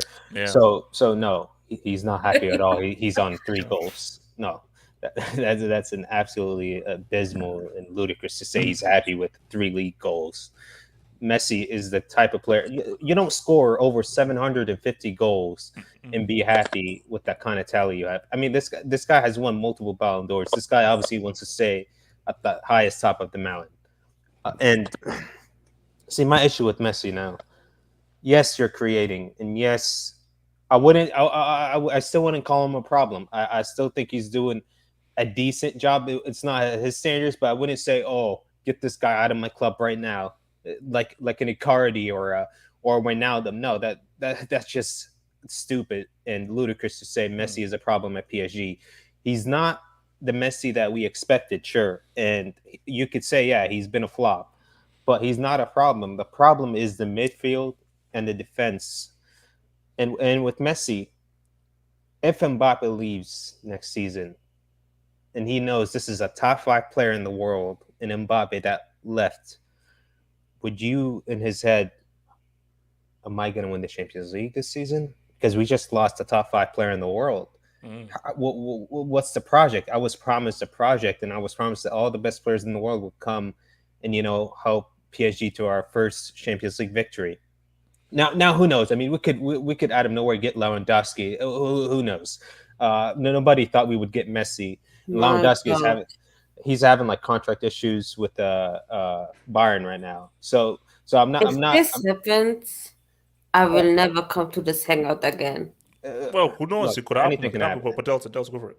Yeah, anything can happen. And my thoughts on Messi, I think he will do a better job next season than this season, and I think everyone would agree with me on that. I think it's his first season outside of his comfort zone, outside of Barcelona. I mean, he's been with Barcelona since he was 13 years old. Excuse me. And coming to a whole different league, it comes to a whole different system with whole different culture and whole different language and completely different players. It's gonna be tough. It will be tough for everyone. Like let's say if Cristiano, he played for Manchester United his whole life, and at 34 years old, he's leaving to a whole different club. He's gonna struggle. He might not struggle as Messi because I'll give it to Cristiano. He adapts better and he's more dynamic in a way that he can play more versatile roles. But with Messi, he's going to struggle at his first season, and I can guarantee you he will do better in his next season. And the same goal is going to be the same goal, is to win the Champions League. Okay. So before I come to your boy, continue, let me just take some debates. All right, let's see. So your boy, HH, what if CR7 wins the Golden Boot in the Premier League at age 37? Laugh my ass off. That'd be amazing. And he's got a good God chance. forbid. Because, God forbid. but look, there's 6 games left. The way that Salah is going, Salah seems to have dried up. And if he does that would be an amazing achievement. To win Golden Boots at 37, that would be mad. That would be mad, bro. RR7 been saying that system merchants all these years. Now you see. RR7 again says people need to just accept that he's finished. Accept it. The sooner you accept it, the better. The copper was all. Facts, it was. He carried them. No, he didn't. No, he didn't. No, he didn't. Now, Are you blind, if he said Di Maria should up in the final, boom. He said it was all Di Maria. You know, Di Maria didn't even start. Di Maria wasn't even right? the starter. He Yeah. Yeah, He only so started in the now, final. if you say for the final boom, but without Messi, they don't make that final. Bro, Coutinho tripping already, man. So, Martin Rosario says all these excuses for a dude with 3 league on goals. Sad. Oh, Larton, focus on Juventus, man. They might not make the Champions League. All right. What's it called? Coutinho, talk to me. Coutinho, talk to me, bro. Can we all admit, first of all, that the PSG project has failed under the Qataris? Well, it's definitely failing. It's definitely failing. I think it's I'll give failed. you that. In terms of the biggest in terms of the biggest mistake, like in terms of Neymar, was Messi joining. It wasn't going to benefit him. He left to get out of the shadows of Messi, and him joining has just ended his PSG career, in my opinion. And with rumors going about recently, even weeks and months, with Mbappe supposedly rejecting Real Madrid, he's just shown his true colors in terms of he has no ambition whatsoever. He really doesn't, because he's 23 now. He's about to turn 23. Or maybe it's just loyalty. Maybe Like, it's just what loyalty. is it? You're not gonna win it with PSG. PSG is a poison chalice. Unfortunately, it's just unfixable unless Zidane comes. That is the only hope, in my opinion. But Zidane's destined to take the France job, in my opinion. And in terms of, I tell you this, and let's have a serious conversation about the Ballon d'Or. In my opinion, it's lost all credibility after Messi getting an award, because it's a French award, and the only reason Messi received that award was because he plays in France and he plays for PSG. That is the only reason. That is the only reason he received it, and it's lost all credibility. It should have gone to Lewandowski or should have gone to someone else, but it's lost all credibility. Someone else.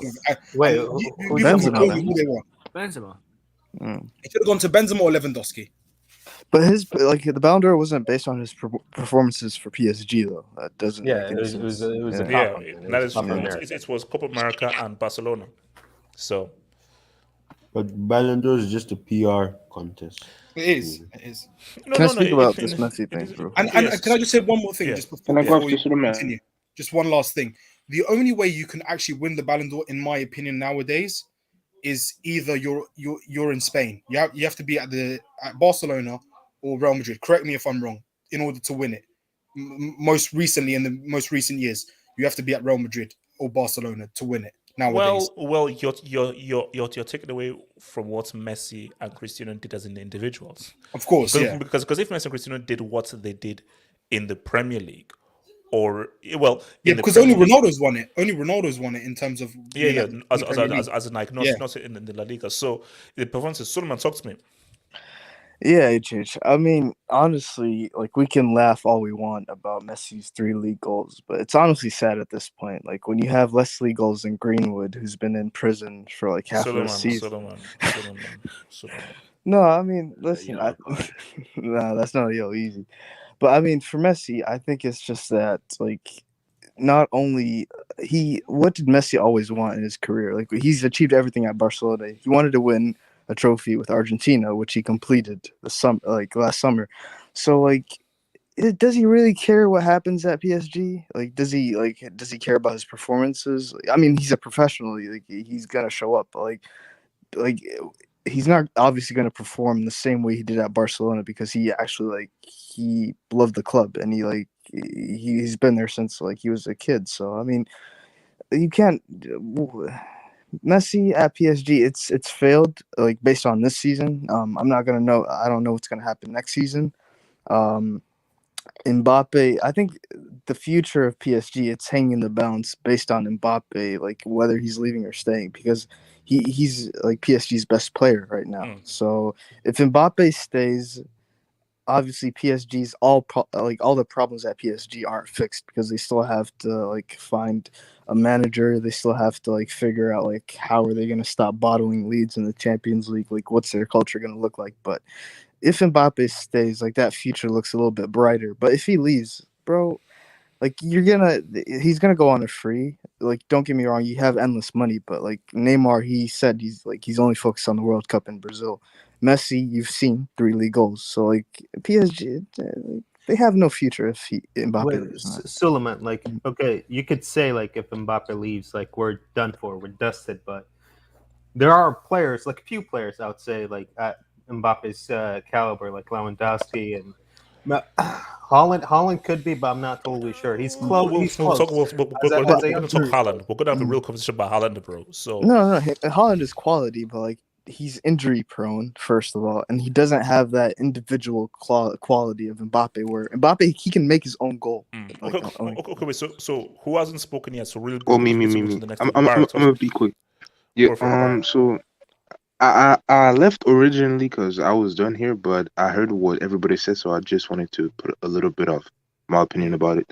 So first of all, PSG. Well, to be fair, like you have like a 50-50 situation because obviously if Mbappe leaves, then obviously it's a big loss because you're not necessarily a candidate for the Champions League, but it's going to depend on the board if they change or not. Because if they change their perception and what they want to do, then PSG like they're pretty much like how likely is that to happen? That's the issue of them not that changing their much, but perception. not that much. But the thing is like there's so many talent in France, and the thing is that Ligue produces so much talent, and you have players all over the teams that you can pick, like Chouameni, a guy like Kylian Kakare, who's the best player. You have different pieces in Ligue that you can grab and develop them and create great players out of it. And Messi, like yeah, obviously 3 goals. It's pretty embarrassing, you know, for what we know that he can do, the resume, the career, and so forth. But I think that obviously like what he has done at Barcelona and what he's doing for PSG is a bit different because he's not forced. He's not really in a situation where he needs to do everything. He has Neymar to score, Mbappe also. You have different players who can bring up the ball up the field. Verratti, sometimes Di Maria if they are in a counter-attack situation. So basically, like Messi, he has a little bit of that freedom where he doesn't have to do really everything. He can rely on different players to share the sugar and do what they have to do. But obviously this first season failed because the main objective was the Champions League and they failed miserably. But next season we're gonna see what happens. But like so far it's a failure, but the future yeah it's gonna be interesting. But that's all I wanted to say. Peace, man. Have a great show. Peace. Peace. Do you think Messi would perform better if there was like another manager besides Pochettino? Like a player, like I'm not saying Messi's a system merchant, but a manager who played more into Messi's strengths. Because Pochettino, like let's be honest, like the way he sets up the team, it doesn't really benefit. Even one thing is that it's difficult to say. I would want to say yes, but at the same time, are we not putting enough respect onto the kind of physical players you have in Liga compared to La Liga, and how much more physical it is? I mean, and how they now get a lot more physical with Messi whenever he has the ball. Which are is you not what he saying gets in La Liga. are you saying Liga is more physical than South American qualifiers? Because it's not HH. What they do in South American qualifiers is like brutal, bro. Like they break your legs, man. No. True. No, but you see, it's one of those things of like I really don't know. Like I don't want to say yes. I don't want to say yes because I've never rated Pochettino as a manager. I've always felt that he's overrated. You know. So I say if you had a better coach, let's say you had a Zidane in there, or let's say you had like a Ten Hag in there who has a better attacking plan and there's much more creativity going forward. Maybe these guys say what's up, but my thing though is that these same. If Tuchel was still manager and you give Tuchel that front 3, I'm sure that these guys will look a lot better than they do on top. But, you know, We but would cook, man. I mean, if Tuchel can make Werner perform, I'm sure. there we go. I'm sure he could make Messi. Suleiman, you saw what Werner did. Like, you saw him sky that ball at the end of the game. You saw what he did. No, man, it's you guys are all falling into the Juju man trap. This is not Poch's hold on. fault. So RR7 says, okay, no, already so. So Casey, thank you for the dub, Casey. Messi at Barcelona said himself that he would become a midfielder later on. PSG's dead midfield also forces him to help Verratti. Stats don't show everything. I know this is all well and good, but let's keep it real. And as Delta just said, as a PSG fan, I don't think Messi would be happy or content with 3 goals. No way in hell. There's no way that Messi will be satisfied with 3 league goals. Messi will say himself that for me is a failure. To score only 3 goals in a season, when you know what I do season after season, he said no, that can't happen, bro. RR7. How crazy were people saying he can't do it in the Prem? Look, I have a question. Has this guy ever sent a super chat without indirectly or directly talking about Messi? No. It's all about Messi. So, no, basically his jobs are either related to Cristiano or to slander Messi. But it is what it is. You know, shout out to RR7, man. People think he will win the World Cup. He's out in the round of 16, 100%. If he even goes that far, you know. Oh no! Look at the group. They're coming out of that group. Respect. No. Respect who? Thank you. JJ96 says Messi is not a system player. If PSG still wants to win the CL, they should build the team around Messi and make him their main player. What's the point? He's gone in the season. No, he's not gone. He already he and his agent already said they're going to be here next season. Yeah, no. In terms of he's only here 2 seasons. This season and next season. Yeah, no. But look, so put it this way, like him being the main player. No, at this age, you can't make Messi your main player at this age. And I think Messi wouldn't even want that. I think Messi's like, look, give me my role and so forth, and let me cook. But you say this though, Messi is the main guy for Argentina. Look at what he did. So maybe if you make him the main guy and you make him see, that's why it's difficult though, because you have 2 similar guys. Neymar and Messi are both 2 similar players. You see, the Neymar that you had back at Barca was very different to Neymar. The Neymar that you have now is what Messi is now. So you have 2 very similar players who all want to hold on to the ball. So that is where a manager has now decide how to work that out role-wise. Casey, that City fan is the reason why they will never be bigger than Man. Get lost, Casey. 1 CL final in 100+ years, and talking about PSG's failure. Hope Benzema destroys them. Casey, He will, man, bro. He will. bro.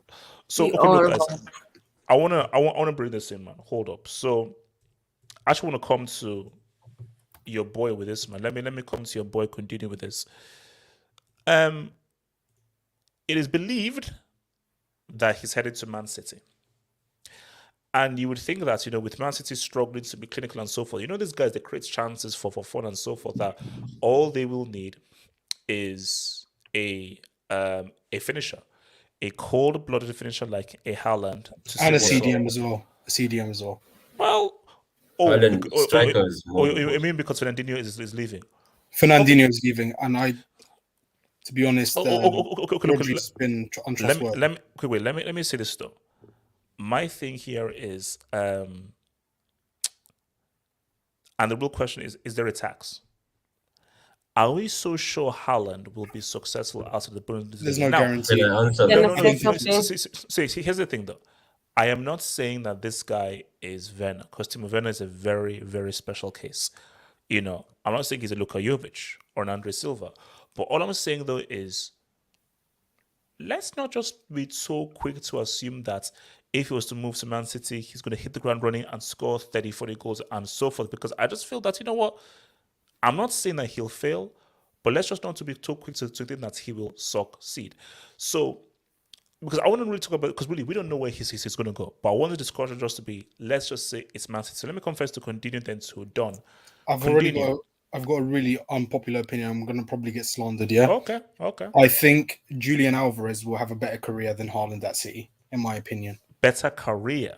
Yes, at City. Because this, I think Haaland will give us, he'll be he'll give us basically Aguero vibes.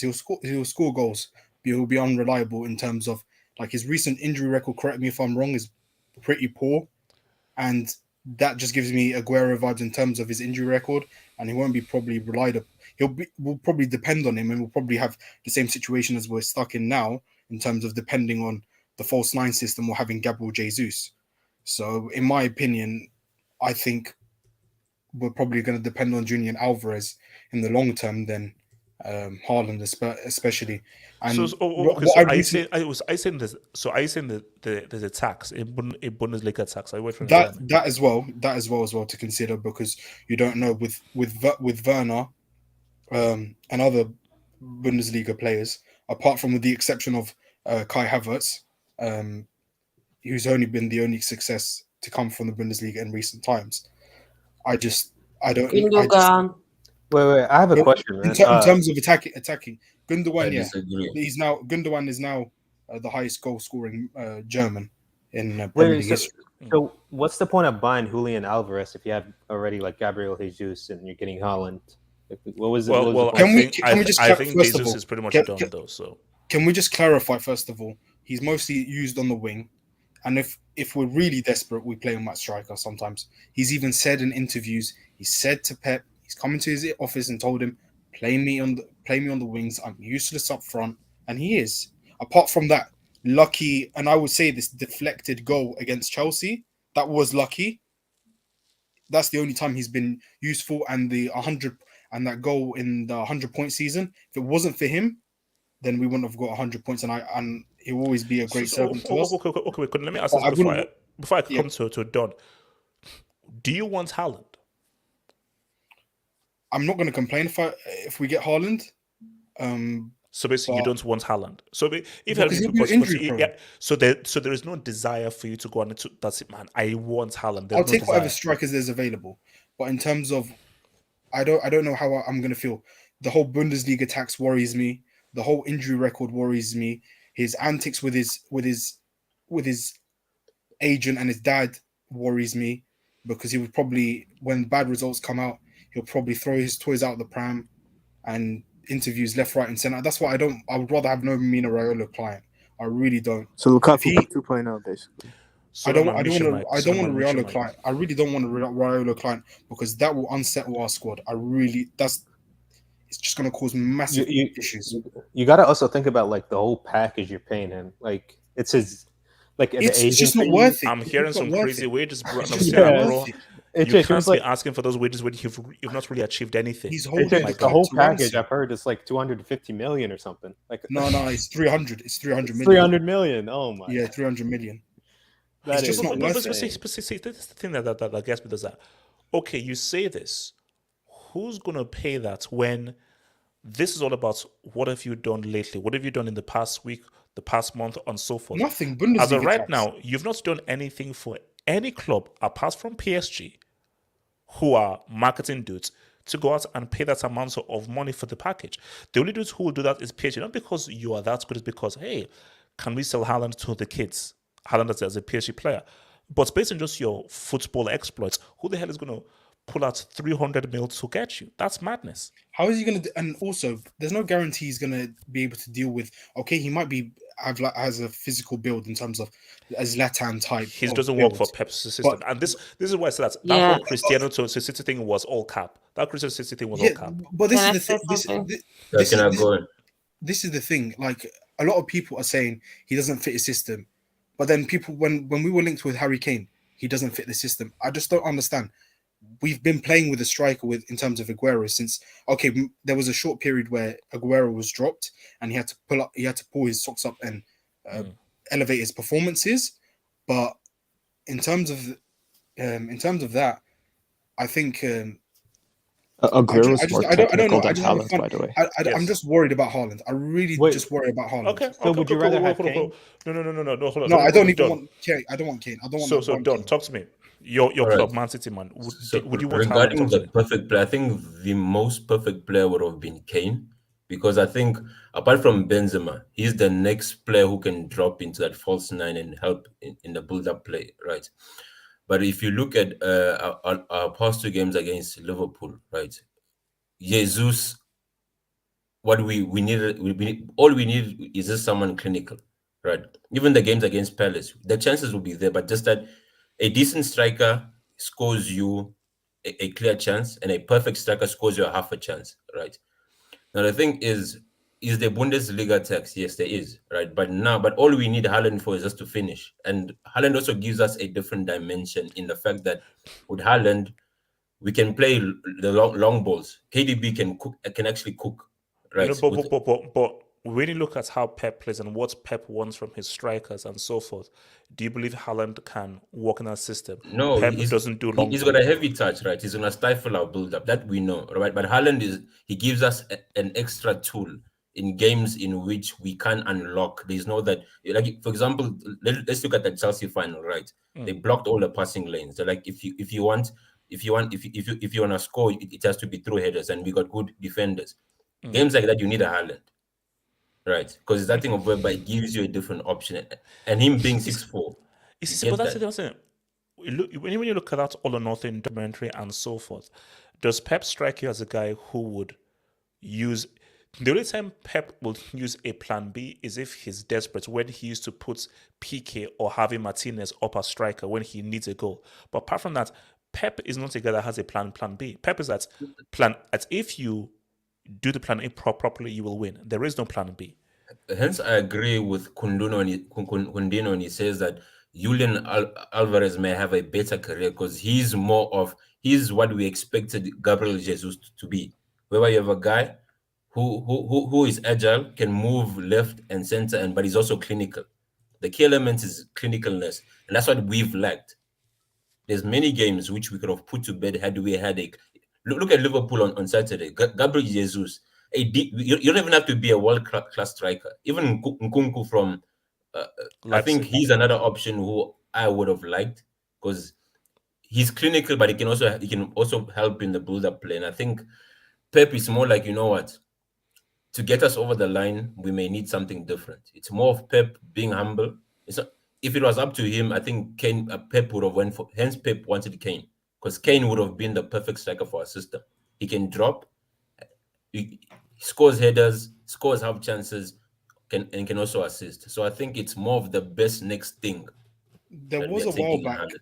Sorry to cut you off, but there was a while back that we were linked to Nkunku. Apparently, we were linked to Nkunku, and I wouldn't be gutted in terms of Nkunku. His performances against us, I think he could be. But the issue with Nkunku, he doesn't have a release clause. He doesn't have a release clause, and if you know us, our first option when it comes to transfers, we look if you have a release clause, and if you don't have that, because when we go into negotiations, they're gonna charge us extra because they know we have the money. Hence, you see most of our deals, it's release clauses. If Nkunku had a release clause, trust me, you would have been hearing a lot of news about him. But because he doesn't have, and we know we're gonna have to go and sit down and negotiate. Our board, look at Kane. It'll go through the whole summer and we won't even sign anyone. So Samasi, you want to say something, Samasi? I watch Haaland every game. He's overrated. For me, I think Lever is a better striker as him. Unwood is a striker, but also can play in Pep's system. Pep wants a striker who are more elastic and I think Haaland is a pure goal scorer. And he's very physical, so I don't think he's gonna be really good in the Premier League. I think he's gonna still be okay. I would say he would get at least 15 goals, but he's not gonna be like crazy with 30, 40 goals. So I don't think the money is worth it. I would go for a more. If I were Pep, I would go for Nkunku. So I would say, yeah, that's what I want to say. Okay. Let me just come quickly to your boy Casey, who says, this is in reference to your boy, what you call it, in reference to your boy Haaland. He is a crap Norwegian Tims, awful on the ball. the way Lukaku is now, I can see the comparison. I can see the similarity. But bro, the way Lukaku is looking right now, I think Haaland might be slightly better. Only slightly. Only slightly. Casey again says, what has Haaland achieved to demand so much? Nothing. Nothing. Like literally, you have not achieved anything that should put you in a position to be demanding all that crazy amount of money. So nothing. It's stupid. Abrit's fair. Thank you for the job, Abrit's fair.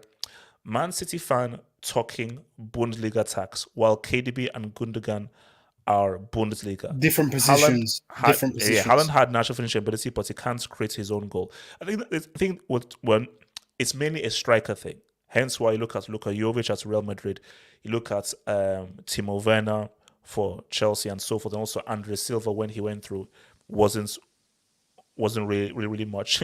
But I think even the Serie tax may be greater because Ciro Immobile moved from Torino to Dortmund, flopped at Dortmund, went back to Lazio and is now top scorer in Serie. So I think the Serie tax may actually be the greatest tax that exists. Hokokage, talk to me, man. Haaland, Man City, man. Is he still the real deal, or has his star sort of faded? I think he's the real deal, but let me give you this.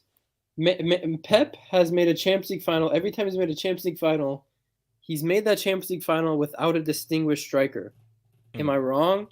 So I don't really understand why Man City, and if Pep is telling him to get Haaland, I don't really get that. He was at Bayern with one of that Bayern team he had was like Robin and Ribery were still in their prime. You know what I mean? Like that was a fantastic Bayern team. He couldn't reach the final. He kept on faltering in the semifinals against the Spanish teams. So Haaland, I think, is the truth. The demands, in my opinion, is all Raiola. I think he's just taking advantage of this kid, and because I genuinely believe he's the truth. My litmus test in the Bundesliga is if you could do it against Bayern, then I think you're legit.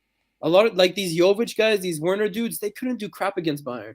They didn't do they couldn't do anything. But Haaland always terrorizes our defense and gives us a ton of trouble. So that's kind of my litmus test in the Bundesliga. Obviously, like that's a pretty low litmus test. Like we can't, it doesn't really say anything how we do in the Prem. But if you could do it against Bayern, it tells me, and if you did it against PSG, it tells me that there is quality there to take advantage of if you're Pep. But if I'm Pep, I'm like, every Champions League final you made, you didn't have a distinguished striker, and when you had one of the best strikers in the world at Bayern, you kept on faltering in the semifinals. And we've said his name a couple of times already. Nkunku is fits Pep's style much more. This guy is the truth. Like I don't know what happened. Like last season, Nkunku was kind of like a flair player, but this season, like he's the heart and soul of that Leipzig team. And under their new manager Tedesco, like I think Nkunku should be the one a team like Man City at least should be looking after more.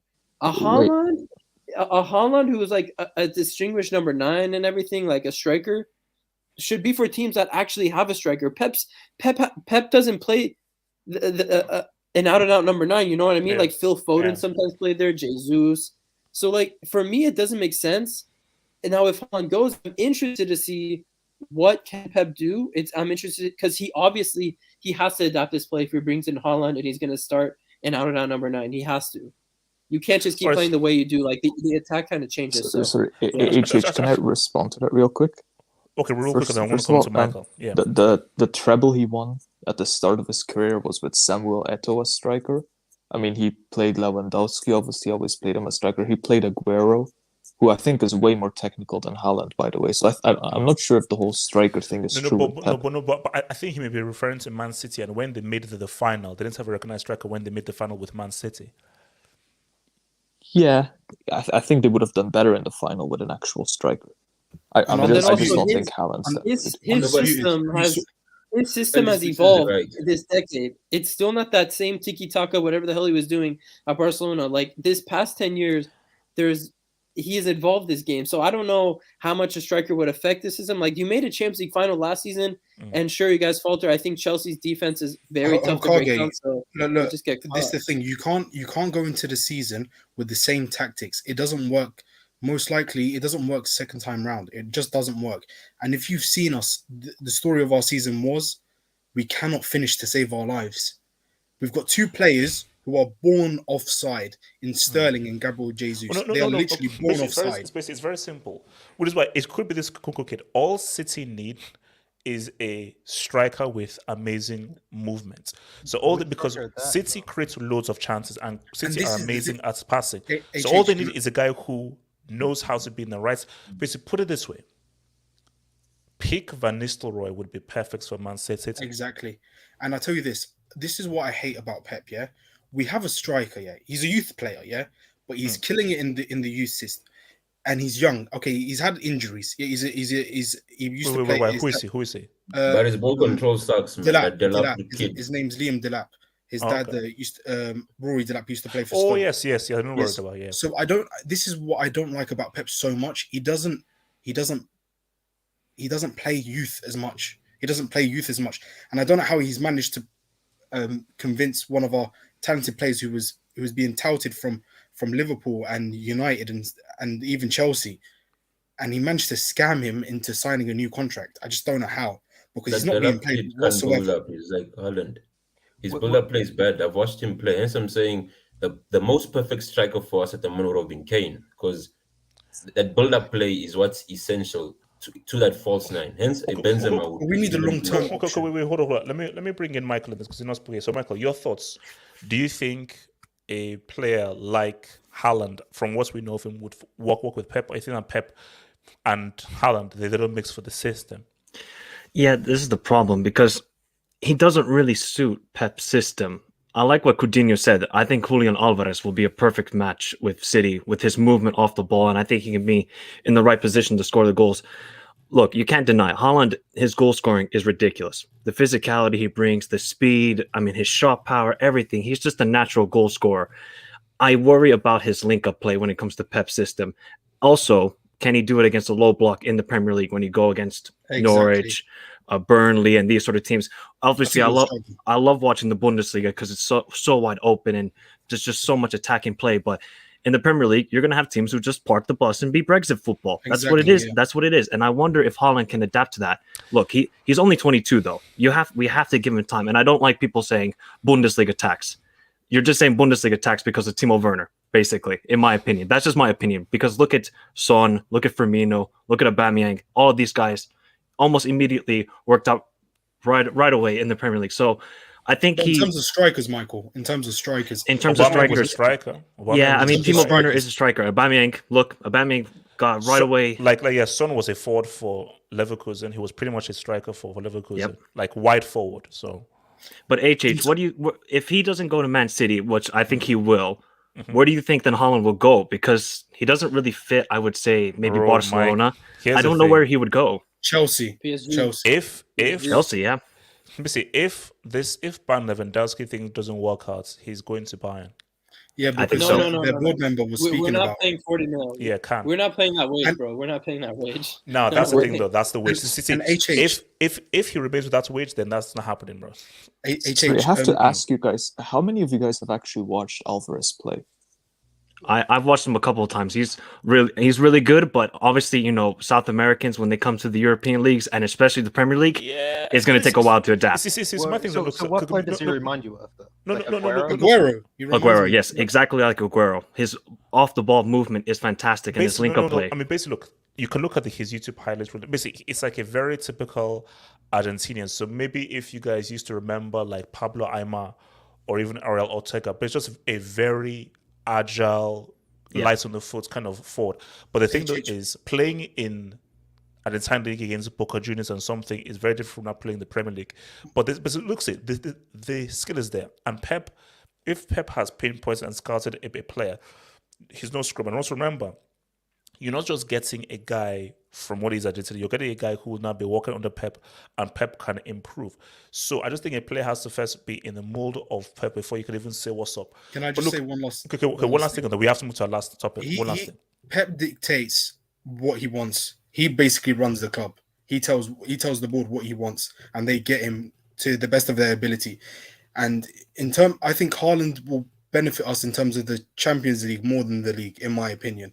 He'll probably be perfect for the Champions League, but in terms of the league, I hope I'm wrong, but I don't think he'll do very well in terms of the league. He'll All struggle. You are So, right. so wait, hold on. Let me bring in. So your boy Nello, who says he's not a City player for sure.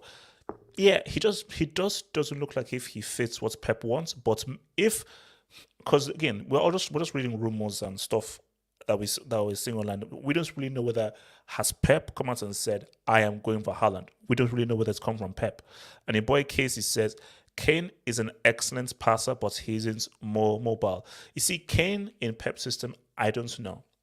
He's very good at passing and so forth, but I just think that when you look at Lewandowski, you look at David Villa, you look at Pedro, Messi, even look at Etso, there was a maneuverability about them that worked very well for what Pep wanted to do.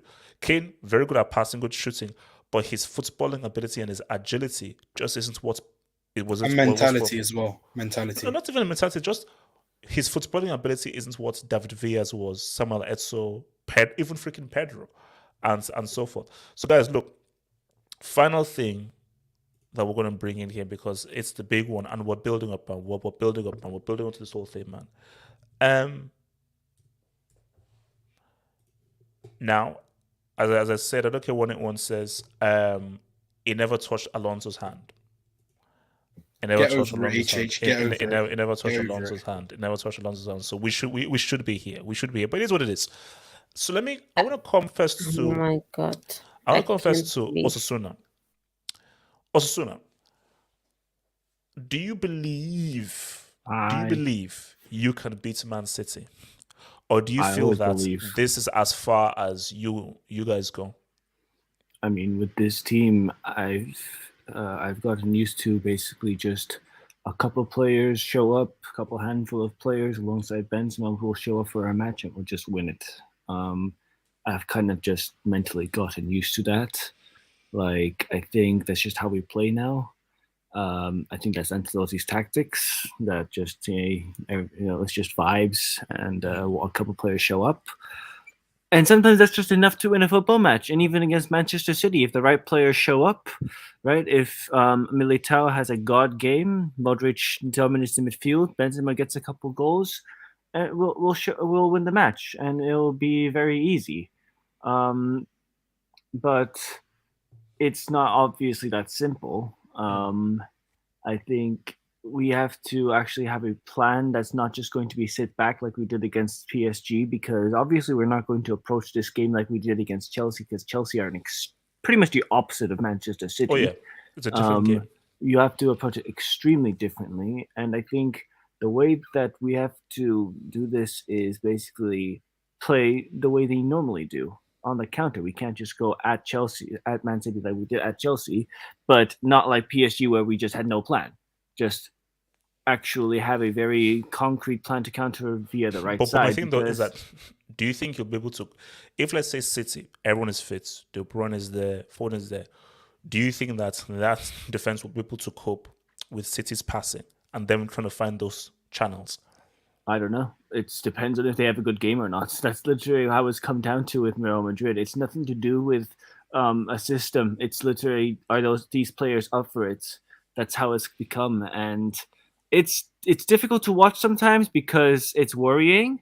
But I mean, sometimes you have to just live with it. And for now, I think I'm just hoping that the players that need to show up.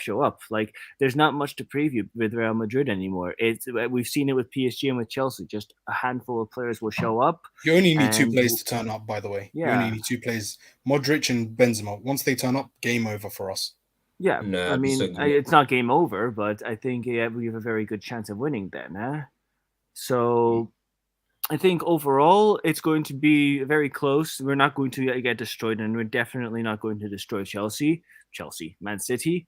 I think it's going to be very similar to the last time we played them with Zidane, where they have a lot of the ball. We may get a goal here and there, but in the end, they just have a lot for us. But if Modric and Benzema have god games, we might just outscore them, and that might just be how it goes. But it's just difficult with us to preview because we have Ancelotti, we have random number generator as a manager. No, but you see, because again, you look at that. I think most people say, okay, if you look at that last game, City pretty much, it felt like City with the strongest team in both legs. But I know I love and everything Hazard tax. So Hazard tax and Vinny hadn't really. So it was. So was that 2020 or 2021? It was 2020. It was 2020. It was So COVID 2020, season. Vinny was still sort of getting into his own and everything. I think Vinny really his real big season was the season afterwards. I'll tell you this. It was Ramos tax and Varane tax. Oh yeah, because Ramos got sent off. Ramos got sent off. And Varane, then the Varane members. Varane needs his dad Ramos to hold his hand. So he struggled in my opinion. So okay, let me come to your boy Don before we can do so. So Don, are you looking at this game? Let's just again, we don't know what happened. Let's just assume everybody is fit. Because I keep saying this, and people say that as a reverse jinx. I think that this is City's year. I think City are the best team. I don't care what happened in that Liverpool game. I still feel that City they're reverse so close. Jinx. And they keep knocking on the door. I agree with you. I think this game will be similar to the PSG Madrid game, but the difference will be in mentality, right? Because our pressing is not the same as Mbappe, Neymar, and Messi. Trust me. I think the key for Madrid is how they play the ball in transition of a counter attack. I think that will determine the game. If, let's say, for example, can Modric get the ball when they lose it and counter attack, switch it to maybe Vini and Benzema. But as for having the ball, you trust me, we will press the living shit out of, especially your midfield. We will overrun your midfield. Same way we managed to overrun Liverpool's midfield, and I believe they're more agile than yours. Our midfield, if you have Bernardo, Rodri, and De Bruyne, you will have the ball in moments, and I think the question will be how can you play out those moments? But that's because I think because I think when I think someone said that if Benzema and Modric showed up, game over. So you feel that even if Benzema and Modric have like amazing games, you still feel that City can still hold them down.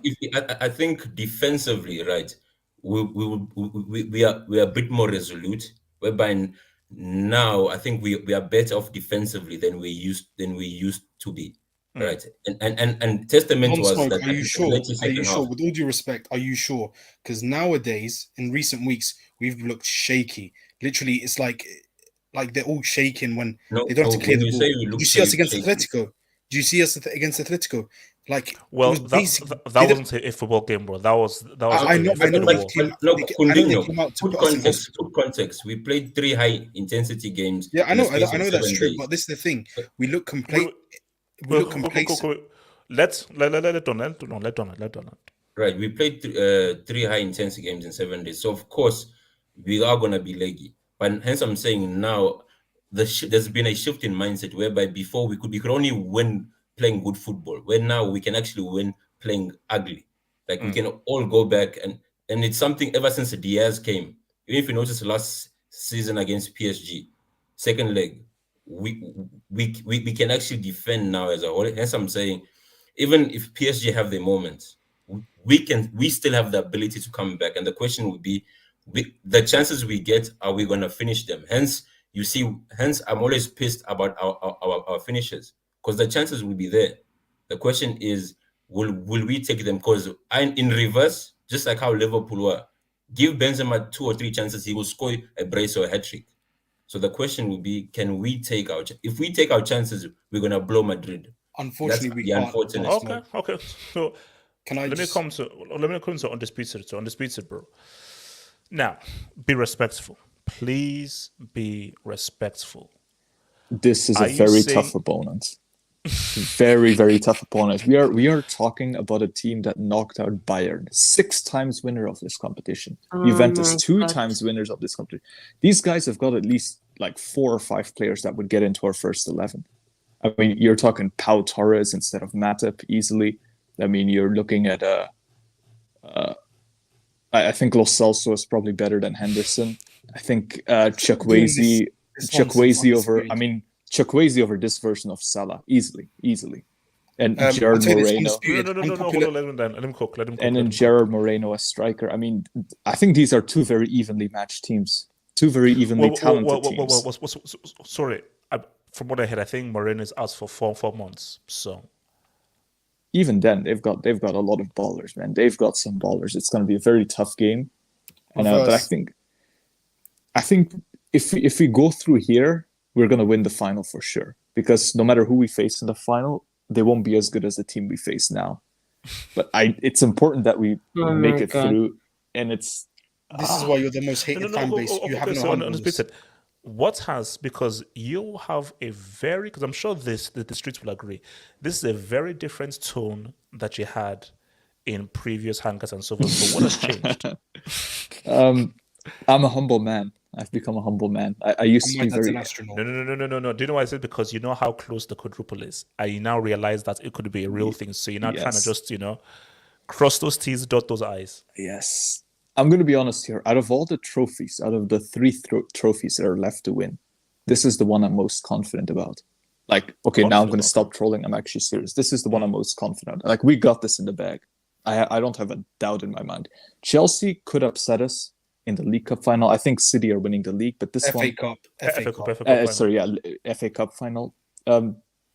This one, the league, I think will probably be Man City's. They've got an easier run-in, but this one, I'm so confident. HH, we got this. We got this European heritage. We've got a better team than Real Madrid. Man City. I know we're going to beat Man City in the final, and I'm just looking forward to it, man. Nothing else to add. Can I say something? Wait, hold on. Let me come to your boy Michael. So Michael, talk to me. Liverpool, Villarreal. What are you saying?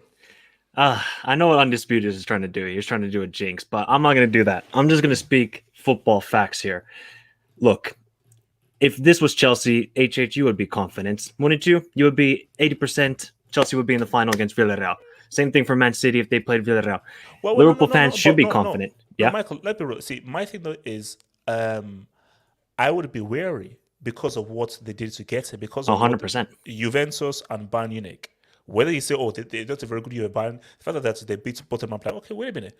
Let me just be a bit careful with this team and so forth. So yeah, 100%, especially with their defense, with Pau Torres and Albiol. I mean, he's supposed to be 36. The guy's playing like 25. I cannot believe how good Albiol was playing. But I think the one weak point of this Villarreal team was exposed in that second half against Bayern, and that's when Koeman went one-on-one against Foyth, and he adopted him. I mean, Foyth had no chance against Kingsley Coman in that second half. And if it's Luis Diaz, he's going to have a field day. I just think the key is, I think the second leg is in Villarreal, if I'm not mistaken. Is that correct? I think it is. Yes. Yeah, okay. Yeah. So Liverpool have got to win that first leg. I think a similar margin to what they did against AS Roma in 17-18, like a 5-2 or 3-1.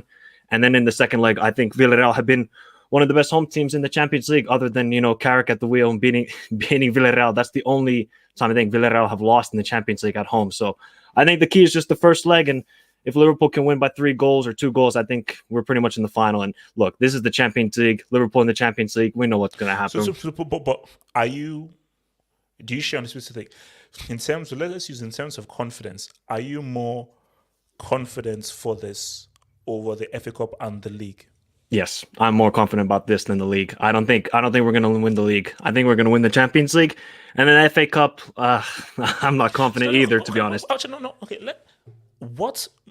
let's have some detail. So, what makes you so confident in the Champions League, knowing that it's Villarreal, and it could either be Real Madrid with all that heritage, and a Man City side who made the final last year and will be desperate to win a trophy that has so eluded them. So, what makes you so confident of the UCL, knowing who you could face in the final? I just think this team is very much built for a final mentality. I just think we're just that sort of team. We've done it before. Obviously, 17-18 Champions League final, carrier stacks. 18-19, okay, yes, it was one of the boringest finals ever, but we won it. And I think we just have that winning mentality when it comes to finals, and I'm confident in it. In the league, look, we have a tough run in, and I just think City are just going to win every game. FA Cup final, I think Chelsea. Are you sure, Michael? I'm sure. I'm sure. Come on, man. You're playing Brighton and Wolves and West Ham. Come on. This is the thing. First, in terms of Brighton, they're on good form. Unfortunately, they're on good form. North London tax. They've creeped up, in my opinion. I just don't underestimate. And you know me, I don't believe in jinxes. I don't believe in reverse psychology. It's total nonsense. And honestly, this could be the year where you win the quadruple, because you're that type of team who have quadruple the passion and the drive to do it. Bro. Because you guys don't have an overthinking manager.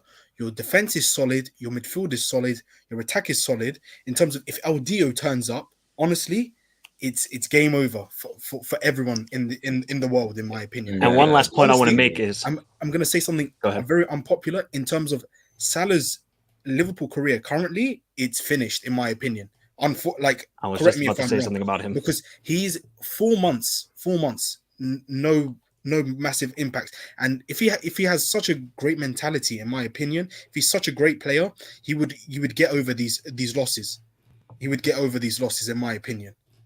We've gone on this great run, and Salah has been probably our worst player. That's the remarkable part. If he can turn up, I know. We would just annihilate teams, in my opinion. This is the thing. If he does leave in the summer, you'll be fine without him.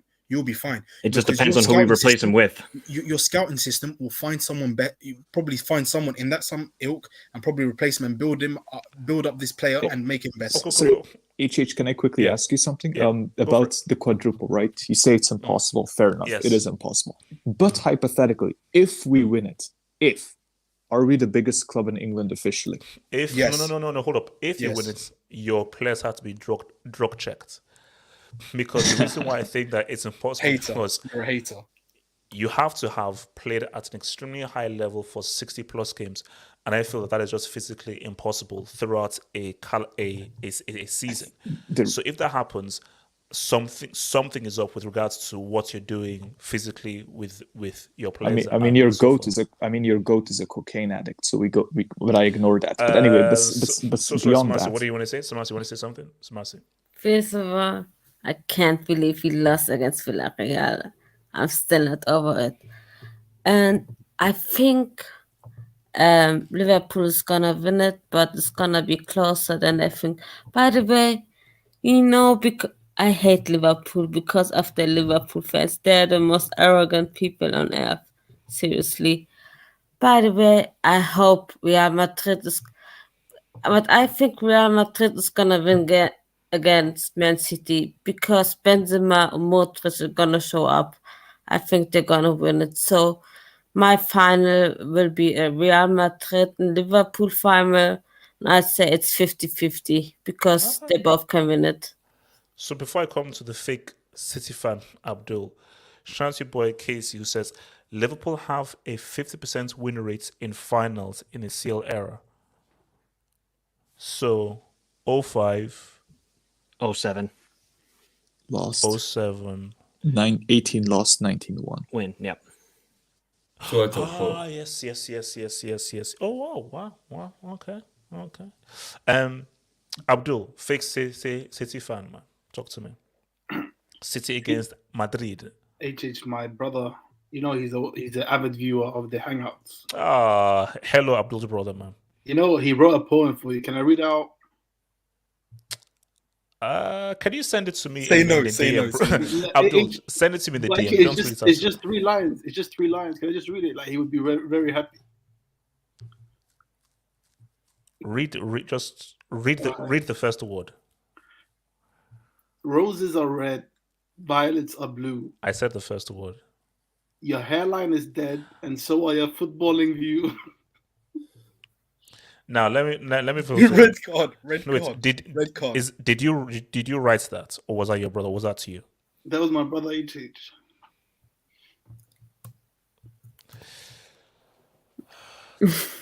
All right, Abdul, just. Do you have to do another trial? Semi.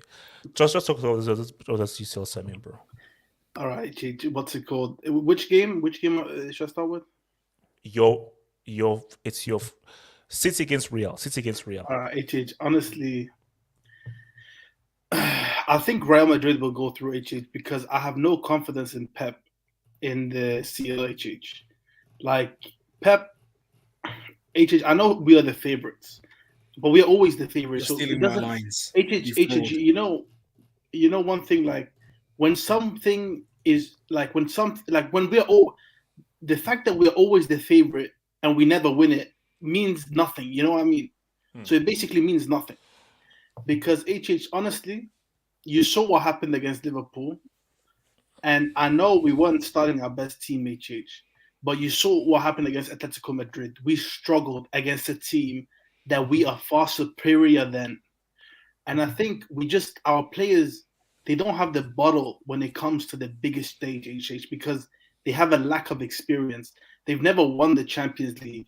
And we're coming up against like serial winners in the Champions League. Like HH, this season.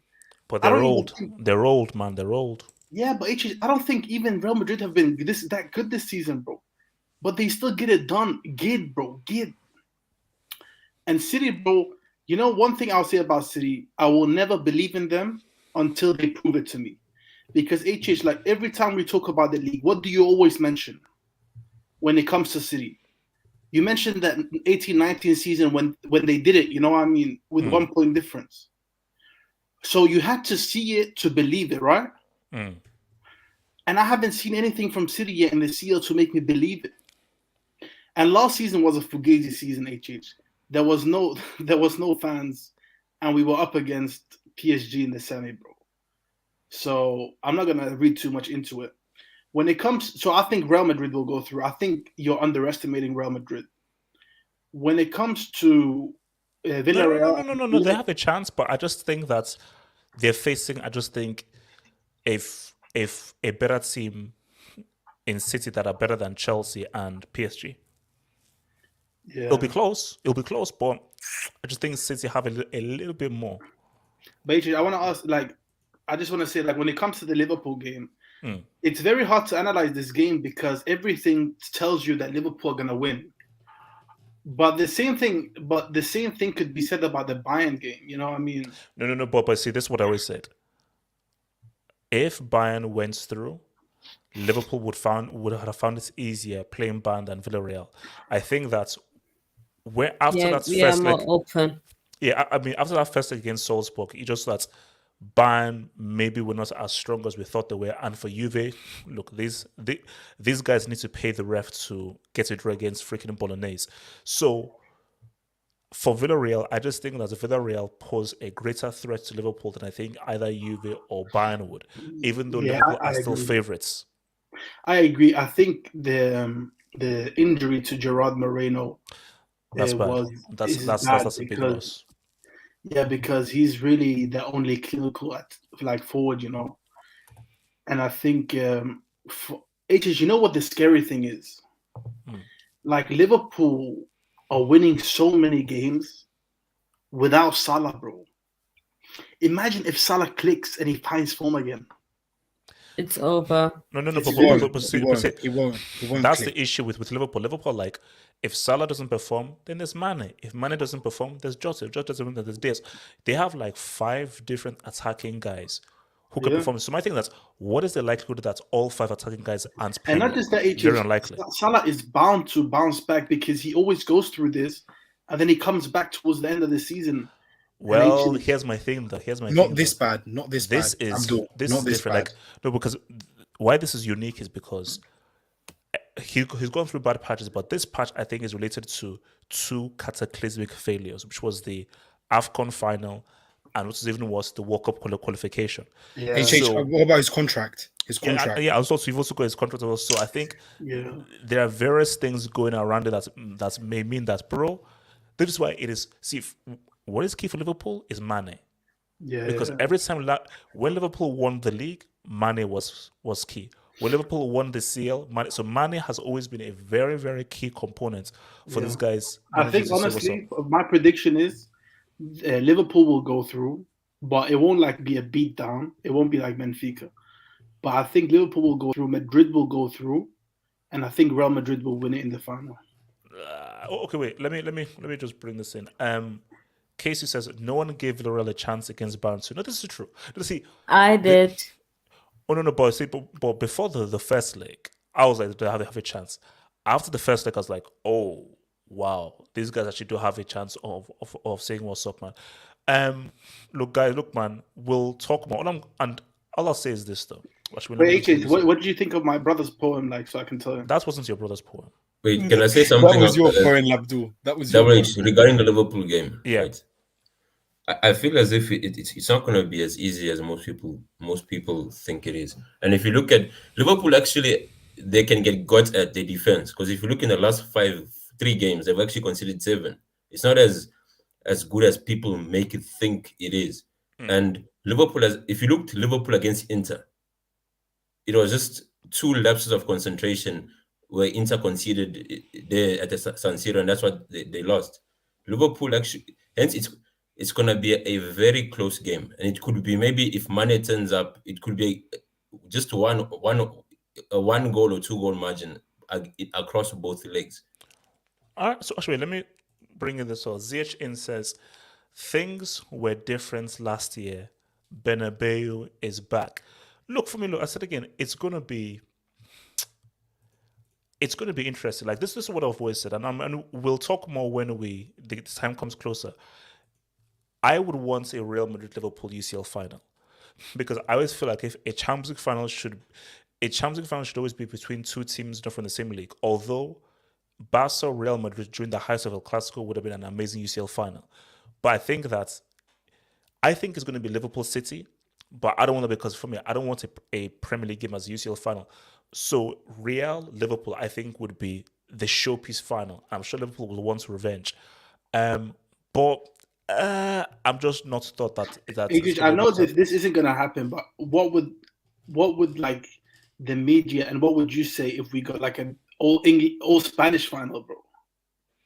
Oh, Villarreal, Real Madrid. Yeah, like how? Like because nobody's talking about this, but what if? Yeah, first of all, it's super unlikely. But if that happens, the English media will just ignore it and look at. Yes, they won't even broadcast the game. More bottle job. That's suspend the season. Or Liverpool, if this happened. I mean, look, it's bro. As I said, it's. Let me be real with you, man. I have no idea who's. I say Man City, but I said Man City last year, and I said Man City two freaking years ago. So I just like, if this guy bottles this whole thing again, bro, then I give. We won't. HH. It's like surely it has to be this year. HH, I've told you time and time again, we will never win the Champions League with Pep. Continue. Don't be a pessimist. No, do you know how you won your first CL? You won it with like a Di Matteo. You won it with Di Matteo. We'll probably win it with that type of manager, in my opinion. That type of caliber manager, more likely. No. You need to have hope and have it, guys. Peace out. Stay true. I'll see you guys soon, man. Peace.